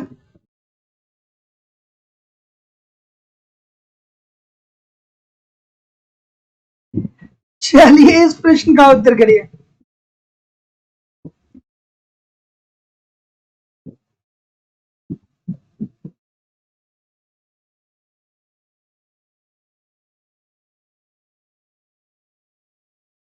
हाँ क्या उत्तर आ रहा है भाई? कि किसी सार्वजनिक वस्तु के दक्ष मात्रा के निर्माण में चुनाव असफल हो जाता है, क्योंकि तो सार्वजनिक वस्तुएं क्या होती हैं सर? सार्वजनिक वस्तुएं ऐसी वस्तुएं होती हैं जिसपे समाज के सभी वर्गों का समान रूप से अधिकार हो। हमारा भी उतना ही अधिकार है जितना अधिकार आपका है, ठीक है? तो क्या उत्तर होगा? कुछ लोग सी, कुछ लोग डी। डी क्यों बोल रहे हैं भाई? सी क्यों बोल रहे हैं भाई? डी होगा ना। कि देखिए सार्वजनिक वस्तु में क्या होता है कि समाज के सभी व्यक्तियों का उस व्यक्ति पर समान अधिकार होता है। लेकिन कभी कभी ये क्या होता है दोस्तों, सार्वजनिक वस्तु का चुनाव असफल देखने को मिल जाता है। इसका कारण क्या है? इसका कारण ये है कि मतदान सार्वजनिक वस्तुओं के लाभ की महत्ता को सही ढंग से नहीं दर्शाता। जैसे आपके मोहल्ले में गवर्नमेंट ने क्या कर दिया, व्यायामशाला बनवा दिया, व्यायामशाला बनवा दिया, और आपके मोहल्ले में गवर्नमेंट ने एक पार्क है, उस पार्क में गवर्नमेंट ने छोटी छोटी मशीनें लगा दी कि आप आइए और इस मशीनों पे एक्सरसाइज करके बॉडी को फिट रखिए। तो इससे वे लोग तो लाभान्वित होंगे जो उस मोहल्ले में रह रहे हैं और ऑफिशियल काम कर रहे हैं, जिनका होमवर्क है या ऑफिस वर्क है, तो वो लोग जाकर के गवर्नमेंट की इस योजना से लाभान्वित हो जाएंगे। लेकिन जो लेबर क्लास है, जो श्रमिक क्लास है, उसको इससे कोई लाभ नहीं मिलेगा, क्योंकि श्रमिक तो सुबह 10 बजे ही क्या करता है कि श्रमिक जो होता है वो सुबह 7 बजे ही वो शहरों के तरफ पलायित हो जाता है और वहां पे जाकर के वो क्या करता है दोस्तों कि मेहनत वाला कार्य करता है। तो श्रमिक के लिए इसका कोई उपयोग नहीं रहा। तो ऐसी स्थिति में श्रमिक की महत्ता को ये सही तरीके से डिफाइन नहीं कर रहा है। तो इसीलिए दोस्तों तो देखिए कि किसी सार्वजनिक वस्तु के दक्ष मात्रा के निर्माण में चुनाव असफल होता है। क्यों होता है? क्योंकि मतदान सार्वजनिक वस्तुओं के लाभ की महत्ता को सही ढंग से नहीं दर्शाता है। अगला प्रश्न, सार्वजनिक वस्तुओं की विशेषता होती है। सार्वजनिक वस्तु की विशेषता क्या होती है? सार्वजनिक वस्तु की विशेषता क्या होती है भाई? बिल्कुल ठीक है। और दोस्तों मार्केट में अब एक नए प्रकार का स्कैम आ गया है, ठीक है। चूंकि छोटी छोटी बातें मैं आपको बीच में बताता रहता हूं कि अगर जो हमारी वजह से एक दो लोग भी क्या हुए, एक दो लोग भी हमारी वजह से बच गए तो हमारा बताना सफल हो जाएगा। एक नया स्कैम आया है कि आपकी आवाज से आपके परिवार के मेंबर को ही कॉल किया जा रहा है, ठीक है। और कहा जा रहा है कि हमारा क्या हो गया, जैसे वो क्या कर रहे हैं कि जो स्कैमर हैं वो आपकी आवाज को हूबहू कॉपी कर ले रहे हैं और फिर आपके परिवार वालों को वो आपके ही आवाज में फोन कर रहे हैं और ये कह रहे हैं कि हमारा एक्सीडेंट हो गया है, हमारी तबीयत खराब है, हमको 50,000 रुपए भेज दीजिए, हमको 1 लाख रुपए भेज दीजिए। क्योंकि आवाज आपकी है तो इसलिए परिवार वाले ट्रस्ट भी कर ले रहे हैं और वो जो व्यक्ति क्यूआर कोड उनको भेज रहा है उस क्यूआर कोड पे वो पैसे ट्रांसफर भी कर दे रहे हैं। तो अगर जो ऐसा कभी भी आपके पास साथ कोई घटना होता है तो सबसे पहले जो संबंधित व्यक्ति है आप उसके नंबर पे कॉल करिए और पूछिए कि क्या ये बात सही है कि तुमको कोई प्रॉब्लम है ना। ऐसा नहीं कि किसी दूसरे नंबर का क्यूआर कोड आ रहा है और उस पे पैसा आप ट्रांसफर कर दीजिए। इस बात को आप समझते रहिए, ध्यान में रखते रहिए, है ना। क्या उत्तर आ रहा है भाई? इस सार्वजनिक ये बातें मैं बता देता हूं कि अगर जो 2-4 लोग भी भाई हमारी वजह से बच जाएंगे तो ये अच्छी बात होगी, ठीक है। और ये सारी चीजें बताने का कार्य किसका है? किसका है? वो उसी का है जिसको 2-4-10 लोग सुनते हो, है ना। तो चलिए आगे मूव करेंगे कि सार्वजनिक वस्तु की विशेषता क्या होती है। तो जैसा कि मैं देख पा रहा हूं सार्वजनिक वस्तु की विशेषता क्या होती है, सार्वजनिक वस्तु की विशेषताएं क्या होती हैं। तो ऑप्शन नंबर जैसा कि मैं देख पा रहा हूं बी बोल रहे हैं, ठीक बोल रहे हैं कि देखिए भैया सार्वजनिक वस्तु का सामूहिक उपयोग होता है। कोई किसी एक व्यक्ति के लिए वस्तुएं नहीं होती है, वाइब्रेशन नहीं होता है, मतलब सभी का उस वस्तु पे क्या होता है, समान अधिकार होता है। तो जितने लोग भी बी बोल रहे हैं 1 और 3 सही बोल रहे हैं, सभी लोग का उत्तर यहाँ पे बिल्कुल ठीक हो जाएगा। अगला प्रश्न, ठीक है। और खास करके जो लड़कियां होती हैं वो तो और फंस जाती हैं इस चक्कर में। ये सारा ऑनलाइन स्कैम शुरू ही इसी तरीके से हुआ है ना, क्योंकि महिला हैं, लड़की हैं, उतनी आजादी नहीं है कि समाज में जा सकते हैं। तो लाओ अब तो ऑनलाइन ही सारी अर्निंग हो रही है, तो अब ऑनलाइन काम किया जाएगा और अर्निंग कमाया जाएगा, है ना। ऑनलाइन में जितनी भी चीजें आप देखते हैं 90-90% चीजें फ्रॉड होती हैं, जो आपको बताता है कि हम ऑनलाइन काम करवा रहे हैं। 90% फ्रॉड होता है, ठीक है। 10% होता है जहां से आप रियल में अर्निंग कर सकते हैं और काम करके अच्छा खासा पैसा कमा सकते हैं, लेकिन उसके लिए आपको जानना पड़ेगा कि वो प्लेटफॉर्म कौन सा है, उसके लिए आपको समय देना पड़ेगा, है ना। चलिए इस प्रश्न का उत्तर करिए सर कि अभिकथन दिया गया है और तर्क दिया गया है, और कोई भी बिना काम के आपको पैसे थोड़ी देगा। अभिकथन दिया गया है कि सापेक्षिक रूप से कुछ निजी वस्तुएं पूर्णतः प्रतिस्पर्धी और निकालने योग्य होती हैं, बात बिल्कुल ठीक है। और अधिकांश उपभोग और उत्पादन में कम से कम कुछ साझे पहलू होते हैं। तो जैसा कि मैं देख पा रहा हूं, ऑप्शन नंबर क्या बोल रहे हैं, ऑप्शन नंबर क्या बोल रहे हैं, क्या बोल रहे हैं, क्या बोल रहे हैं, क्या बोल रहे हैं, क्या बोल रहे हैं, बिल्कुल ठीक है, थोड़ा आराम से करिए। तो जितने लोग भी ऑप्शन नंबर सर सी बोल रहे हैं, सभी लोग का उत्तर ठीक है कि ए सही है, परंतु आर ए का सही स्पष्टीकरण नहीं कर रहा है कि सापेक्षिक रूप से कुछ वस्तुएं निजी कुछ निजी वस्तुएं पूर्णतः प्रतिस्पर्धी और निकालने योग्य होती हैं, ठीक है। सापेक्षिक रूप से जो निजी वस्तुएं होती है भैया आपकी क्या होती हैं कि पूर्णतः प्रतिस्पर्धी होती है और निकालने योग्य होती है, और अधिकांश उपभोग और उत्पादन में कम से कम कुछ साझे पहलू भी होते हैं। तो ये दोनों अलग अलग प्रॉपर्टीज है। तो जितने लोग भी सी बोल रहे हैं सभी लोग का उत्तर यहाँ पे बिल्कुल ठीक हो जाएगा। अगला प्रश्न, एक लोगों ने मुझे कॉल किया और कहा कि देखिए सर आप जो है वो 50,000 रुपये महीना कमा सकते हैं बिना कुछ किए। हमने कहा ठीक है, क्या करना है। तो कहा कि सर बस 5 मिनट का काम है। हमने कहा क्या काम है।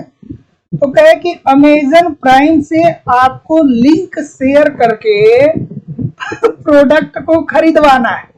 आप फेसबुक पे, व्हाट्सएप पे, टेलीग्राम पे लोगों को लिंक सेंड करिए और ये बताइए कि इस चीज को खरीदिए, है ना। ये कोई अर्निंग है भाई, ये कोई अर्निंग है। और क्यों क्यों हमारे लिंक से खरीदेगा भाई, है ना। इस प्रश्न का उत्तर करिए कि अभिकथन और तर्क। तो क्या उत्तर आ रहा है, क्या उत्तर आ रहा है कि किसी व्यक्ति को जिन वस्तुओं और सेवाओं से वंचित किया जा सकता है वो पूर्णतया क्या होती है, निजी वस्तुएं होती हैं। देयर इज नो डाउट, 100% ठीक है,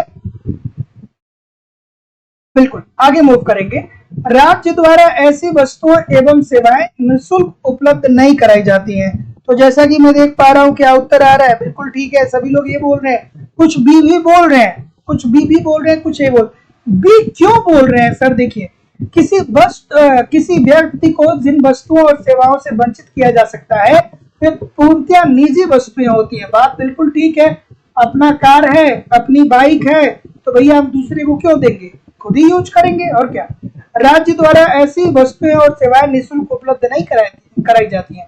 कार बाइक थोड़ी दोस्तों गवर्नमेंट हम लोग को उपलब्ध कराता है। तो जितने लोग भी ऑप्शन नंबर क्या बोल रहे हैं, ये बोल रहे हैं ए और आर दोनों सही है, और ए आर का सही स्पष्टीकरण कर रहा है। सभी लोग का उत्तर यहाँ पे बिल्कुल ठीक है। अगला प्रश्न, शुद्ध सार्वजनिक वस्तु की सीमांत लागत क्या होती है, ठीक है, बिल्कुल। शुद्ध सार्वजनिक वस्तु की सीमांत लागत क्या होती है, शुद्ध सार्वजनिक वस्तु की सीमांत लागत क्या होती है भाई, क्या उत्तर होगा। ऑप्शन नंबर, बिल्कुल ठीक है, बिल्कुल ठीक है, बिल्कुल ठीक है, बिल्कुल ठीक है, बिल्कुल ठीक है, बिल्कुल ठीक है।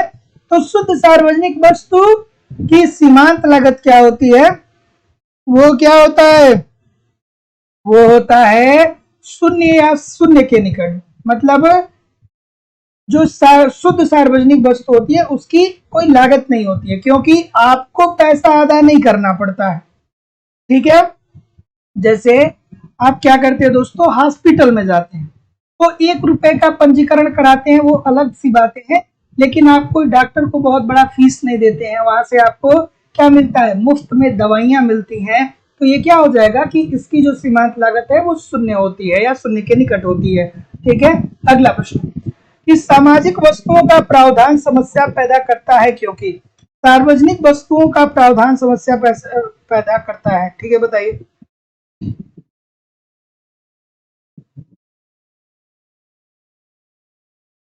सदर की फीस अब 5 रुपए की हो चुकी है क्या? अच्छा भाई, हाँ शायद हो चुकी है। कोविड के टाइम 5 रुपए बढ़ गया था, जो पर्ची 1 रुपए की लग रही थी अब 5 रुपए की लग रही थी। मुझे बहुत साल हो गए गए हुए, तो मुझे शायद उस बात का आइडिया नहीं है। 5 रुपए हो गई है शायद। हाँ ठीक। चलिए, क्या उत्तर होगा भाई कि सामाजिक वस्तुओं का प्रावधान समस्याएं पैदा करती हैं। क्यों पैदा करती है? क्यों पैदा करती है भाई? ऑप्शन नंबर डी बोल रहे हैं सभी लोग। तो जितने भी महानुभाव डी बोल रहे हैं, क्या ठीक बोल रहे हैं? डी बोल रहे हैं, ठीक बोल रहे हैं, सब ठीक बोल रहे हैं कि ऐसी वस्तुएं उपभोग में गैर प्रतियोगी होने की प्रवृत्ति रखती है। कोई भी प्रतियोगिता नहीं होती है भाई, हम भी इस्तेमाल करेंगे, आप भी करिए और क्या। व्यक्तिगत उपभोक्ता अधिमान के संदर्भ में प्रकट नहीं होता है, बिल्कुल ठीक है। कोई एक व्यक्ति का दोस्तों कोई अधिमान नहीं होता है। बाजार प्रक्रिया ऐसे वस्तुओं के प्रावधान के लिए उचित नहीं होता है, बिल्कुल ठीक है। मांग व पूर्ति की शक्तियां यहाँ पे क्रियाशील नहीं होती है। तो जितने लोग भी डी बोल रहे हैं उपरोक्त सभी लोग का उत्तर ठीक है। अगला, स्वास्थ्य एवं शिक्षा है, इजी सी बात है। ऑप्शन नंबर बी बताइए। सार्वजनिक वस्तु है, यही तो। स्वास्थ्य एवं शिक्षा सार्वजनिक वस्तु है, क्योंकि स्वास्थ्य और शिक्षा भी क्या है, सबका समान रूप से अधिकार है। ये काम क्या करेगा? ये इस तरीके से दिमाग आपका काम करेगा एग्जामिनेशन हॉल में, ठीक है। एग्जामिनेशन हॉल में जब आप बैठेंगे दोस्तों, तो इसी प्रकार से आपका दिमाग काम करेगा। लेकिन इस प्रकार से आप दिमाग काम नहीं करवाइएगा, ठीक है। शिक्षा एवं स्वास्थ्य जो होता है वो मेरिट वस्तुओं के अंतर्गत आता है। और मेरिट वस्तुएं क्या होती हैं? ऐसी सामाजिक वस्तुएं जिसको उपलब्ध करने की जिम्मेदारी गवर्नमेंट को होती है, मतलब ये कंपलसरी होती है। ये सुविधाएं अनिवार्य रूप से गवर्नमेंट को देना पड़ता है, ठीक है।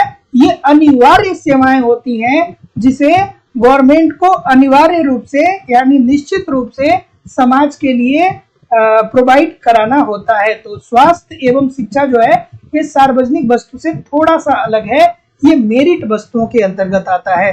तो जितने लोग भी ऑप्शन नंबर सी बोल रहे हैं सभी लोग का उत्तर यहाँ पे बिल्कुल ठीक होने वाला है ना। चलिए अगला, कुल प्राप्तियों और कुल व्यय के बीच के अंतर को क्या बोलते हैं? चलिए भाई बताइए, कुल प्राप्ति और कुल व्यय के बीच के अंतर को क्या बोलते हैं? अर्थात कुल प्राप्ति का मतलब क्या हो गया? सरकार की आय, और कुल व्यय सरकार की कुल व्यय, ठीक है। तो सरकार को आय कहां से मिलता है? याद आना चाहिए कि सरकार हमारे ऊपर और आपके ऊपर टैक्स लगाती है। सरकार आंतरिक ऋण ले सकती है या सरकार बाह्य ऋण ले सकती है, इससे सरकार को आय मिलता है। कुल व्यय देश के संरचनात्मक विकास पे होता है। क्या उत्तर होगा सर?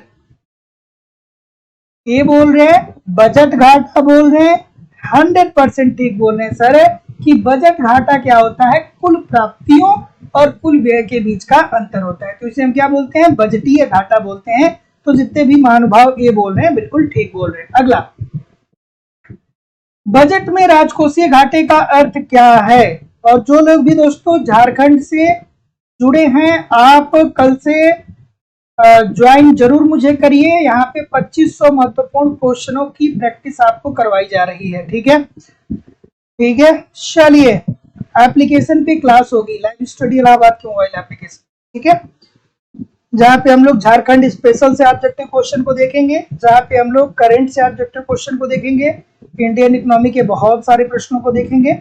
चलिए, जो महत्वपूर्ण चीजें हैं वो हम लोग यहाँ पे करेंगे। तो बजट में राजकोषीय घाटे का अर्थ क्या होता है? सभी लोग बी बोल रहे हैं, बहुत अच्छी बात बोल रहे हैं। अगर जो बी बोल रहे हैं तो ठीक बोल रहे हैं कि बजटीय घाटा प्लस सरकार की निवल उधारियां। तो जितने लोग भी बी बोल रहे हैं बिल्कुल ठीक है भाई, कि बजट में राजकोषीय घाटे का मतलब ये है कि बजटीय घाटा प्लस सरकार की जो उधारियां हैं। अगला प्रश्न, श्री के द्वारा विकसित शून्य आधार बजट का सार्वजनिक बजट निर्माण क्षेत्र में, इजी सा प्रश्न है, बिल्कुल ठीक है, बिल्कुल ठीक है, बिल्कुल ठीक है। शून्य आधारित बजट को किसने विकसित किया था? याद आ रहा है कि नहीं याद आ रहा है? याद आ रहा है कि नहीं आ रहा है? पीटर पायस के द्वारा। कब? पीटर साहब के द्वारा। कब? 1970 कहां पे है, यहाँ पे 1970। क्या कहा था, शून्य बजट होता क्या है, शून्य बजट से आशय उन्होंने बताया कि ऐसा बजट जिसपे नए मद से विचार किया जाए। मतलब अगर जो 2023 के बजट का निर्माण किया जा रहा है और इसमें हमें शिक्षा पे व्यय कितना करना है, स्वास्थ्य पे व्यय कितना करना है, तो ये सारी चीजें फ्रेश होनी चाहिए। अब हम ये नहीं देखेंगे कि 2022 में जो हमने बजट का निर्माण किया था तो उस पर शिक्षा, स्वास्थ्य, परिवहन पे हमने कितना खर्च किया गया था। ये 2023 में जो बजट बनाया जाएगा, प्रत्येक मद पे विचार ऐसा किया जाएगा कि वो नया है, एकदम फ्रेश है, उस पे पहले के आंकड़े को नहीं देखा जाएगा। तो ये बात पीटर पायर ने बताया था दोस्तों, 1970 में बताया था। अगला प्रश्न, राजस्व प्राप्तियों और ऋण विभिन्न पूंजी प्राप्तियों तथा कुल व्यय जिसमें से अदायगी को घटा करके ऋणों को शामिल किया जाता है के बीच अंतर को कहा जाता है। मोस्ट इंपॉर्टेंट प्रश्न यहाँ से बनता है। और दोस्तों, लाइव स्टडी इलाहाबाद के मोबाइल एप्लीकेशन पे आपकी इकोनॉमिक्स की दूसरी क्लास चल रही है। यहाँ पे कंप्लीट आपको इकोनॉमिक्स पढ़ाए जा रहे हैं, सिंपल सटीक साधारण भाषा में। कंप्लीट इकोनॉमिक्स के नोट्स भी आपको दिए जा रहे हैं, नोट्स के माध्यम से रिवीजन करते रहिए। टेस्ट सीरीज दिए जा रहे हैं, टेस्ट दीजिए, अपना इवेल्युएशन करिए, आपकी तैयारी कैसी चल रही है, आपके एग्जाम में किस प्रकार के प्रश्न पूछे जाते हैं, प्रीवियस के क्वेश्चन पेपर और करेंट, सारी चीजें दी जा रही है दोस्तों। कुछ समय पढ़िए तो, कुछ मेहनत करिए तो, एप्लीकेशन पे पढ़िए, यूट्यूब पे पढ़िए, ये बहुत आसान होने वाला है, इकोनॉमिक्स बहुत आसान होने वाला है। इसी क्लास के बहुत सारे लोग हैं जो निरंतर सफलता प्राप्त कर रहे हैं, और जैसा कि आप देख रहे हैं कि वो निरंतर, अगर जो 100 क्वेश्चन होते हैं तो उसमें से 2, 4, 10 क्वेश्चन ही उनके गलत होते हैं, उससे ज्यादा नहीं होते। तो जब यहाँ पे गलतियां कम हो रही हैं तो जाहिर सी बात है कि एग्जामिनेशन हॉल में भी गलतियां कम ही होने वाली हैं। तो दोस्तों, एडमिशन ओपन है, ईमानदारी से एप्लीकेशन पे पढ़ते रहिए, यूट्यूब पे प्रैक्टिस करते रहिए। Uttar Pradesh TGT PGT, Jharkhand TGT PGT, Madhya Pradesh state, Madhya Pradesh SET, Bihar PGT, ठीक है, मध्य प्रदेश भवन की मुख्य परीक्षा, एलटी ग्रेड, जीआईसी लेक्चरर, सबका अलग अलग बैच है और अलग अलग बैच में अलग अलग सिलेबस है और अलग अलग सिलेबस के द्वारा दोस्तों आपको सारे टॉपिक पढ़ाए जा रहे हैं। डिस्क्रिप्शन बॉक्स में जाइए, एप्लीकेशन का लिंक दिया गया, एप्लीकेशन को डाउनलोड करके आप डायरेक्ट कोर्स को परचेज कर सकते हैं, या कोई भी इंक्वायरी होगी तो आप इस नंबर पे कॉल या व्हाट्सएप मैसेज कर सकते हैं। ठीक है, चलिए आगे मूव करेंगे कि राजस्व प्राप्तियों और ऋण भिन्न पूंजी प्राप्तियों तथा कुल व्यय जिसमें से अदायगी को घटाकर ऋणों को शामिल किया जाता है के बीच के अंतर को क्या बोल रहे हैं। तो जितने लोग भी बोल रहे हैं कि राजकोषीय घाटा, सभी लोग का उत्तर यहाँ पे बिल्कुल ठीक है, option number C, this is the right answer हो जाएगा, राजकोषीय घाटा। अगला प्रश्न, सरकारी बजट में निम्नलिखित में से कौन सी पूंजी प्राप्ति है। ठीक है, जिसका भी भैया सिलेक्शन हुआ है उसको बहुत बहुत बधाई हो। और थोड़ा इस मामले में मैं बहुत ही क्या हूँ, वीक हूँ, कि जैसे अन्य जगहों पे लोग क्रेडिट लेते हैं ना, कि हमारे यहाँ देखिए यूजीसी नेट के बच्चे क्वालिफाई हो गए, एक बच्चा क्वालिफाई हो जाता है तो वो लोग इतना शोर मचाते हैं कि पूरा उत्तर प्रदेश और पूरा भारत को पता चल जाता है। हमारे यहाँ में विश्वास मानिए कि मेरे व्हाट्सएप पे कई सारे लोग का मैसेज आया कि सर हमारा नेट क्वालिफाई हो गया, कई सारे लोगों का। लेकिन हमारी वो प्रकृति नहीं है कि मैं झूठ मूठ के ड्रामा क्रिएट करूं, देखो इसका लड़के का सिलेक्शन हमसे पढ़ के हो गया। अरे भाई, हमने कंटेंट डिलीवर किया, उसने मेहनत किया, ठीक है। तो ऐसा नहीं है, जो मेरे द्वारा बेस्ट चीजें दी जा रही हैं, आप बेस्ट तरीके से पढ़ेंगे तभी आपका सिलेक्शन होता है। तो अब मेरे द्वारा थोड़ा सा मैं वो ड्रामा क्रिएट नहीं कर पाता हूँ जो लोग बाकी के लोग करते हैं, हालांकि सिलेक्शन बहुत सारा निरंतर मिलता रहता है। चलिए जैसे एक लड़के को पकड़ के लाते हैं लोग, एक लड़के, और बातें ऐसे करेंगे, ऐसे ऐसे ऐसे ऐसे करके, ऐसे ऐसे, पता नहीं उनका एक अलग सा ही एटीट्यूड होता है। चलिए इस प्रश्न का उत्तर करिए, क्या उत्तर होगा भाई कि सरकारी बजट में निम्नलिखित में से कौन सी पूंजी प्राप्तियां हैं। तो क्या बोल रहे बिल्कुल ठीक है, क्या उत्तर बोल रहे हैं भाई।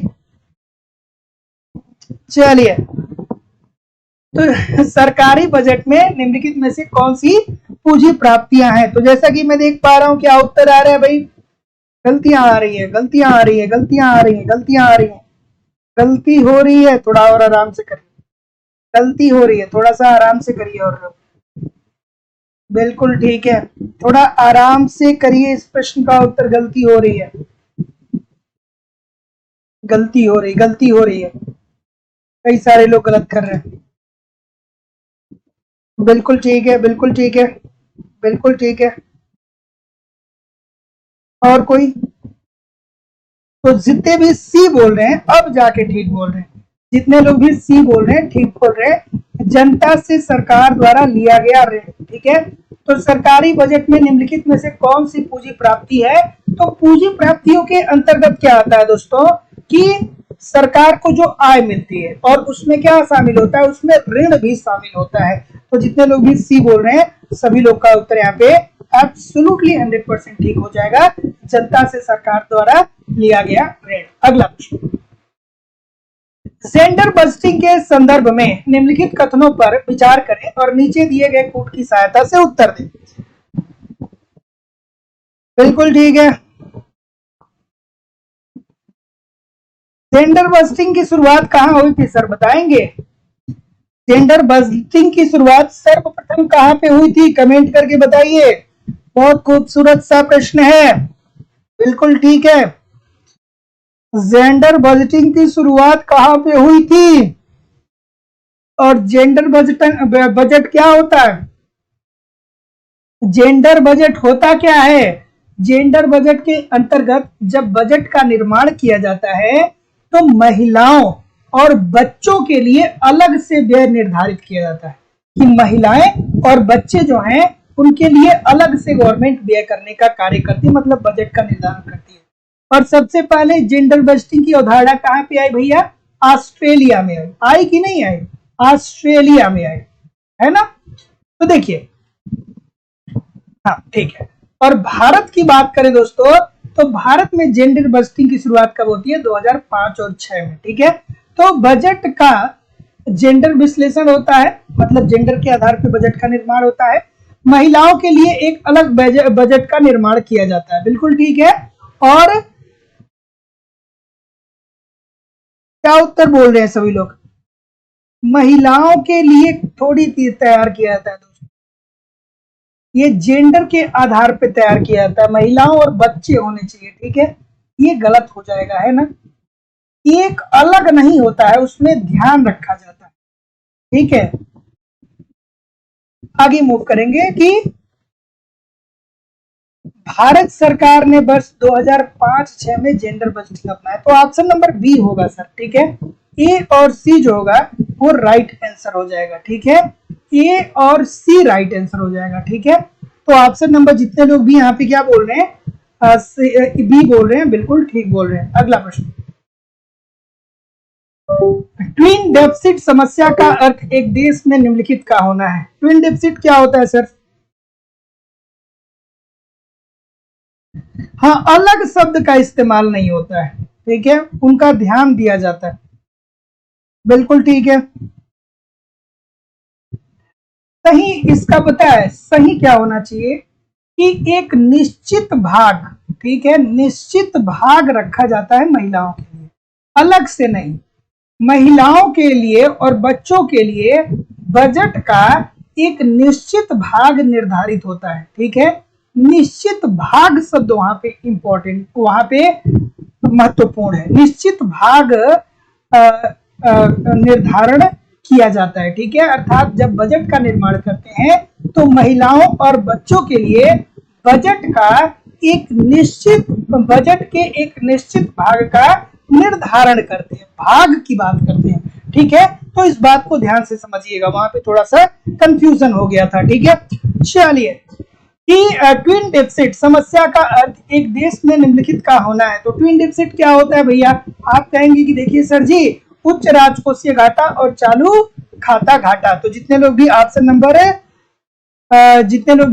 ए बोल रहे हैं, बिल्कुल ठीक है कि ट्विन डेफिसिट समस्या का अर्थ एक देश में निम्नलिखित का होना है, उच्च राजकोषीय घाटा और उच्च चालू घाटा। Option number A this is the right answer हो जाएगा। अगला प्रश्न, निम्नलिखित में से व्यय की कौन सी मत योजना व्यय का हिस्सा नहीं है? मतलब गवर्नमेंट योजना बनाकर जिसपे पैसा खर्च नहीं करता है, बताइए भाई।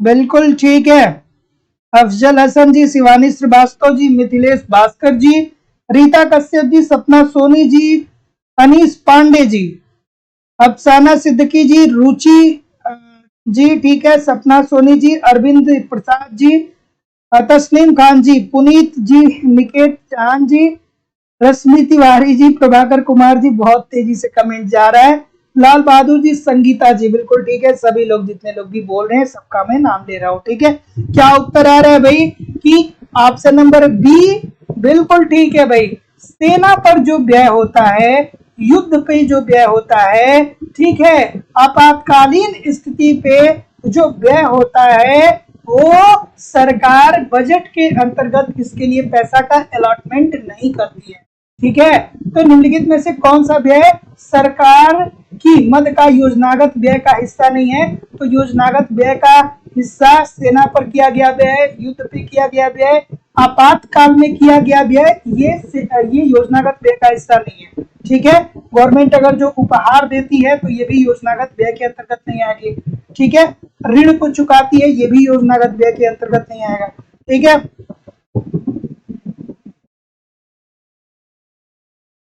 ठीक है, क्या उत्तर हो रहा है भाई? बजट प्रभाव से आशय क्या है सर, बताइए।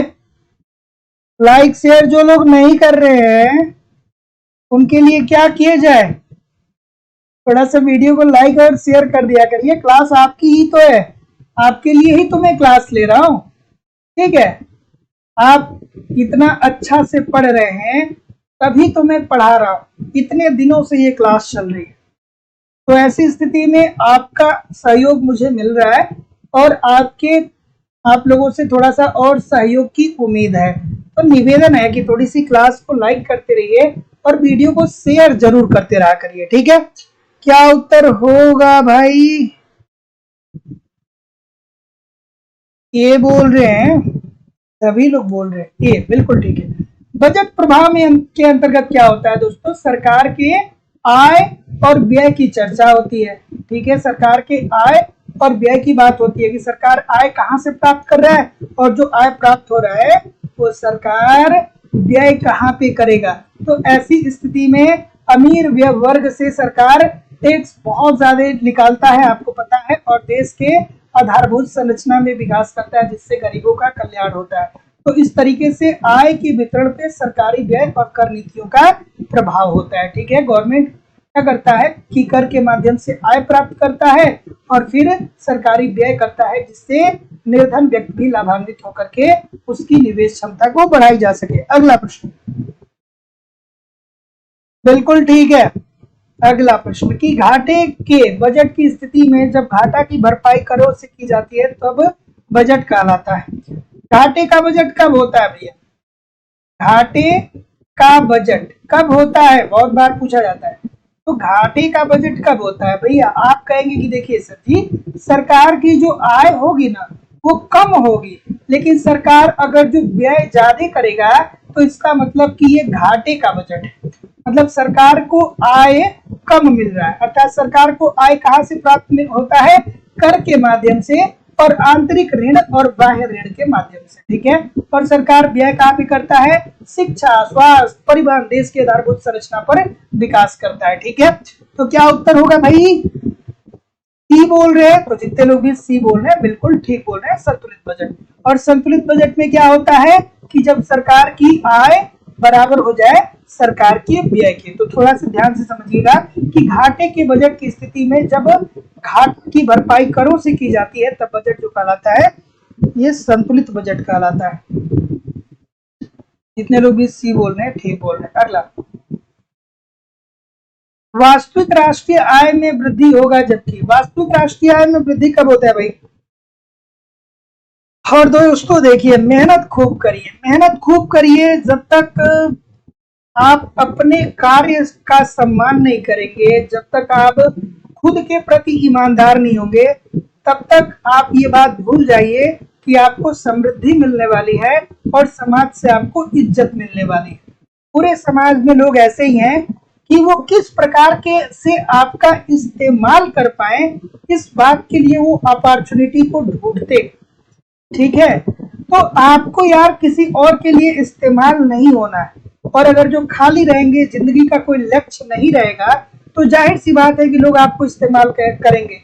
घर पे रहेंगे तो फोन, रिलेटिव फोन करेंगे कि अरे यार मेरा गैस खत्म हो गया है, जाओ गैस भरवा के लाओ।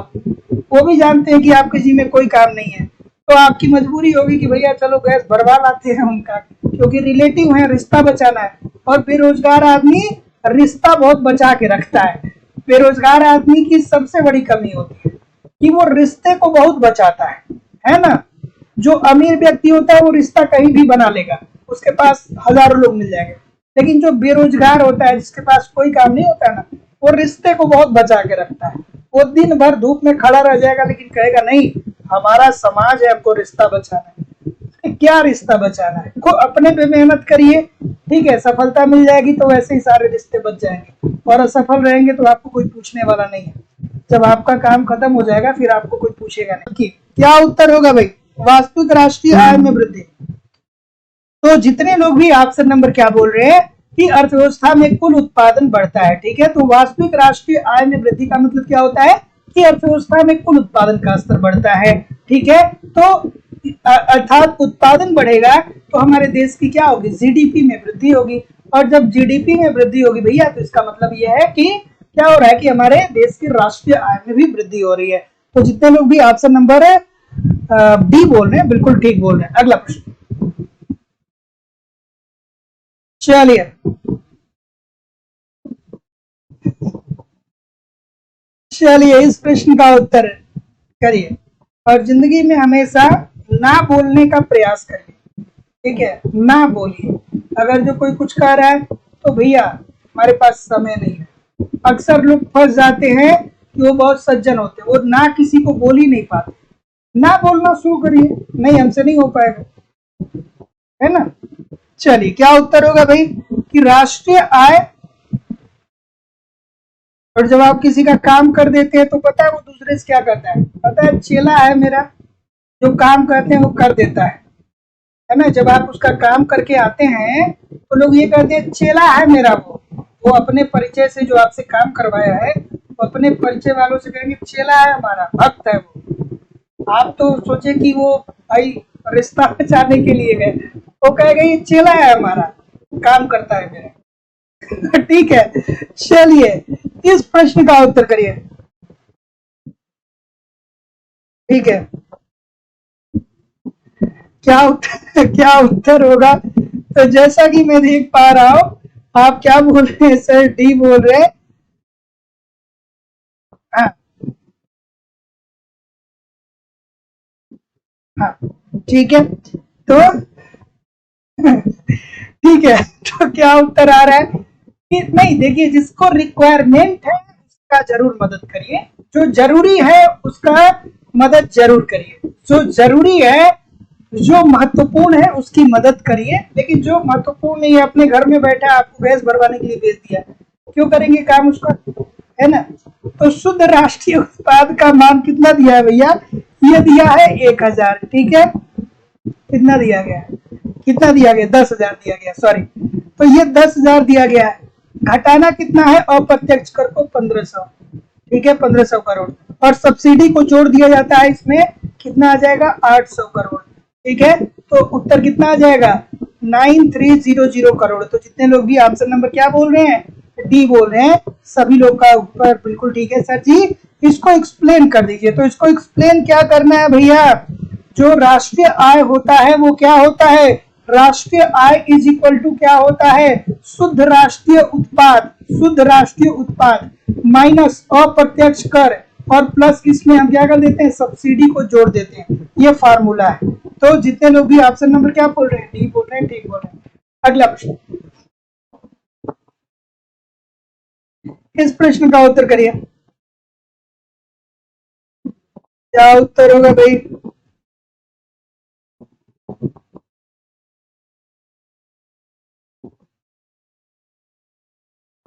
क्या उत्तर होगा भाई?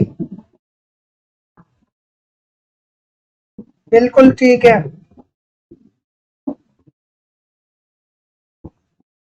क्या उत्तर हो जाएगा?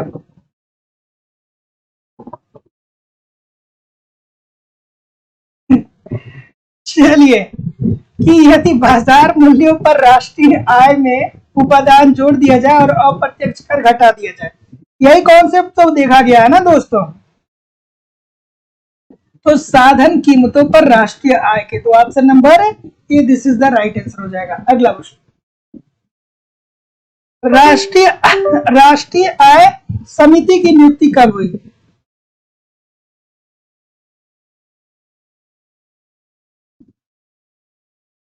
चलिए, क्या उत्तर आ रहा है भाई? राष्ट्रीय आय समिति की नियुक्ति कब हुई? कौन थे अध्यक्ष? अध्यक्ष कौन थे? राष्ट्रीय आय समिति के अध्यक्ष कौन थे, बताइए। कब हुई थी नियुक्ति? ये हुई थी 1949 में। और राष्ट्रीय आय समिति के जो अध्यक्ष थे वो पीसी महालनोबिस साहब थे, ठीक है। और वीके आरबी राव और गाडगिल साहब जो थे इसके सदस्य थे, ध्यान रखिएगा। अगला, राष्ट्रीय आय का सामान्य रूप से अर्थ है। राष्ट्रीय आय का सामान्य रूप से अर्थ क्या होता है? ठीक है,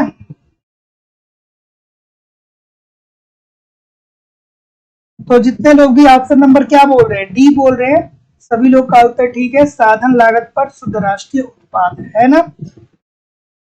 ऑप्शन नंबर डी यहाँ पे दोस्तों ठीक है। तो दोस्तों आज के सेशन में बस हम लोग इतना ही करेंगे। कुछ क्वेश्चन बच गए, उसको बाद में कर लिया जाएगा। थोड़ी सी मेरी तबीयत बहुत ज्यादा अच्छी नहीं है, तो कल कर लेंगे जो 2-3 क्वेश्चन बचे हुए हैं। और दोस्तों लाइव स्टडी इलाहाबाद के मोबाइल एप्लीकेशन पे हमारी इकोनॉमिक्स की दूसरी क्लास चल रही है।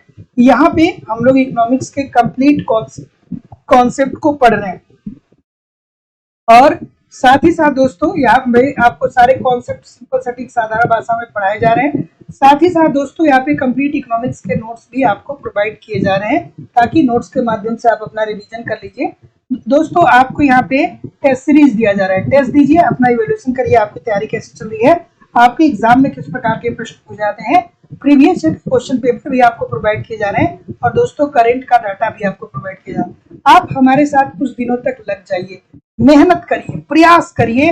ये जितनी भी सारी चीजें दी जा रही है इसको एप्लीकेशन पे पढ़ते रहिए, कुछ दिन लग जाइए, यूट्यूब पे प्रैक्टिस करते रहिए। बहुत ही कम समय में आपको दोस्तों सिलेक्शन मिलने वाला है, इकोनॉमिक्स आपके लिए आसान होने वाला है। तो दोस्तों हमारी जो बैचेज चल रही है, Uttar Pradesh TGT PGT, Jharkhand TGT PGT, Madhya Pradesh state, Madhya Pradesh SET, LT grade, GIC lecturer, UGC NET, Uttarakhand lecturer और बिहार पीजीटी की दोस्तों अलग अलग क्लासेस चल रही हैं। और सारी क्लासेस में आपको दोस्तों आपके सिलेबस के अनुसार चीजें पढ़ाई जा रही हैं, ठीक है। एडमिशन ओपन है। एडमिशन की फीस जो है दोस्तों काफी कम रखी गई है। Madhya Pradesh state, Madhya Pradesh SET, Madhya Pradesh board की मुख्य परीक्षा, असिस्टेंट प्रोफेसर यूजीसी नेट की फीस केवल और केवल 2500 रुपए है। Uttar Pradesh TGT PGT, Jharkhand TGT PGT, Bihar PGT, Uttarakhand lecturer की फीस और अन्य परीक्षाओं की फीस 2000 रुपए है। आपको फीस गूगल पे, फोन पे या पेटीएम के माध्यम से इस नंबर पे पेमेंट करने होंगे, और इसका स्क्रीनशॉट दोस्तों आपको इसी व्हाट्सएप नंबर पे सेंड करना होगा। कोई भी इंक्वायरी होगी तो इस नंबर पे कॉल करिए या व्हाट्सएप मैसेज करिए। डिस्क्रिप्शन बॉक्स में जाइए, एप्लीकेशन का लिंक दिया गया है, एप्लीकेशन को डाउनलोड करके डायरेक्ट भी कोर्स को परचेज कर सकते हैं। So thank you very much everybody, मिलते हैं नेक्स्ट क्लास में। आप पढ़ते रहिए, आगे बढ़ते रहिए दोस्तों। नमस्कार, धन्यवाद।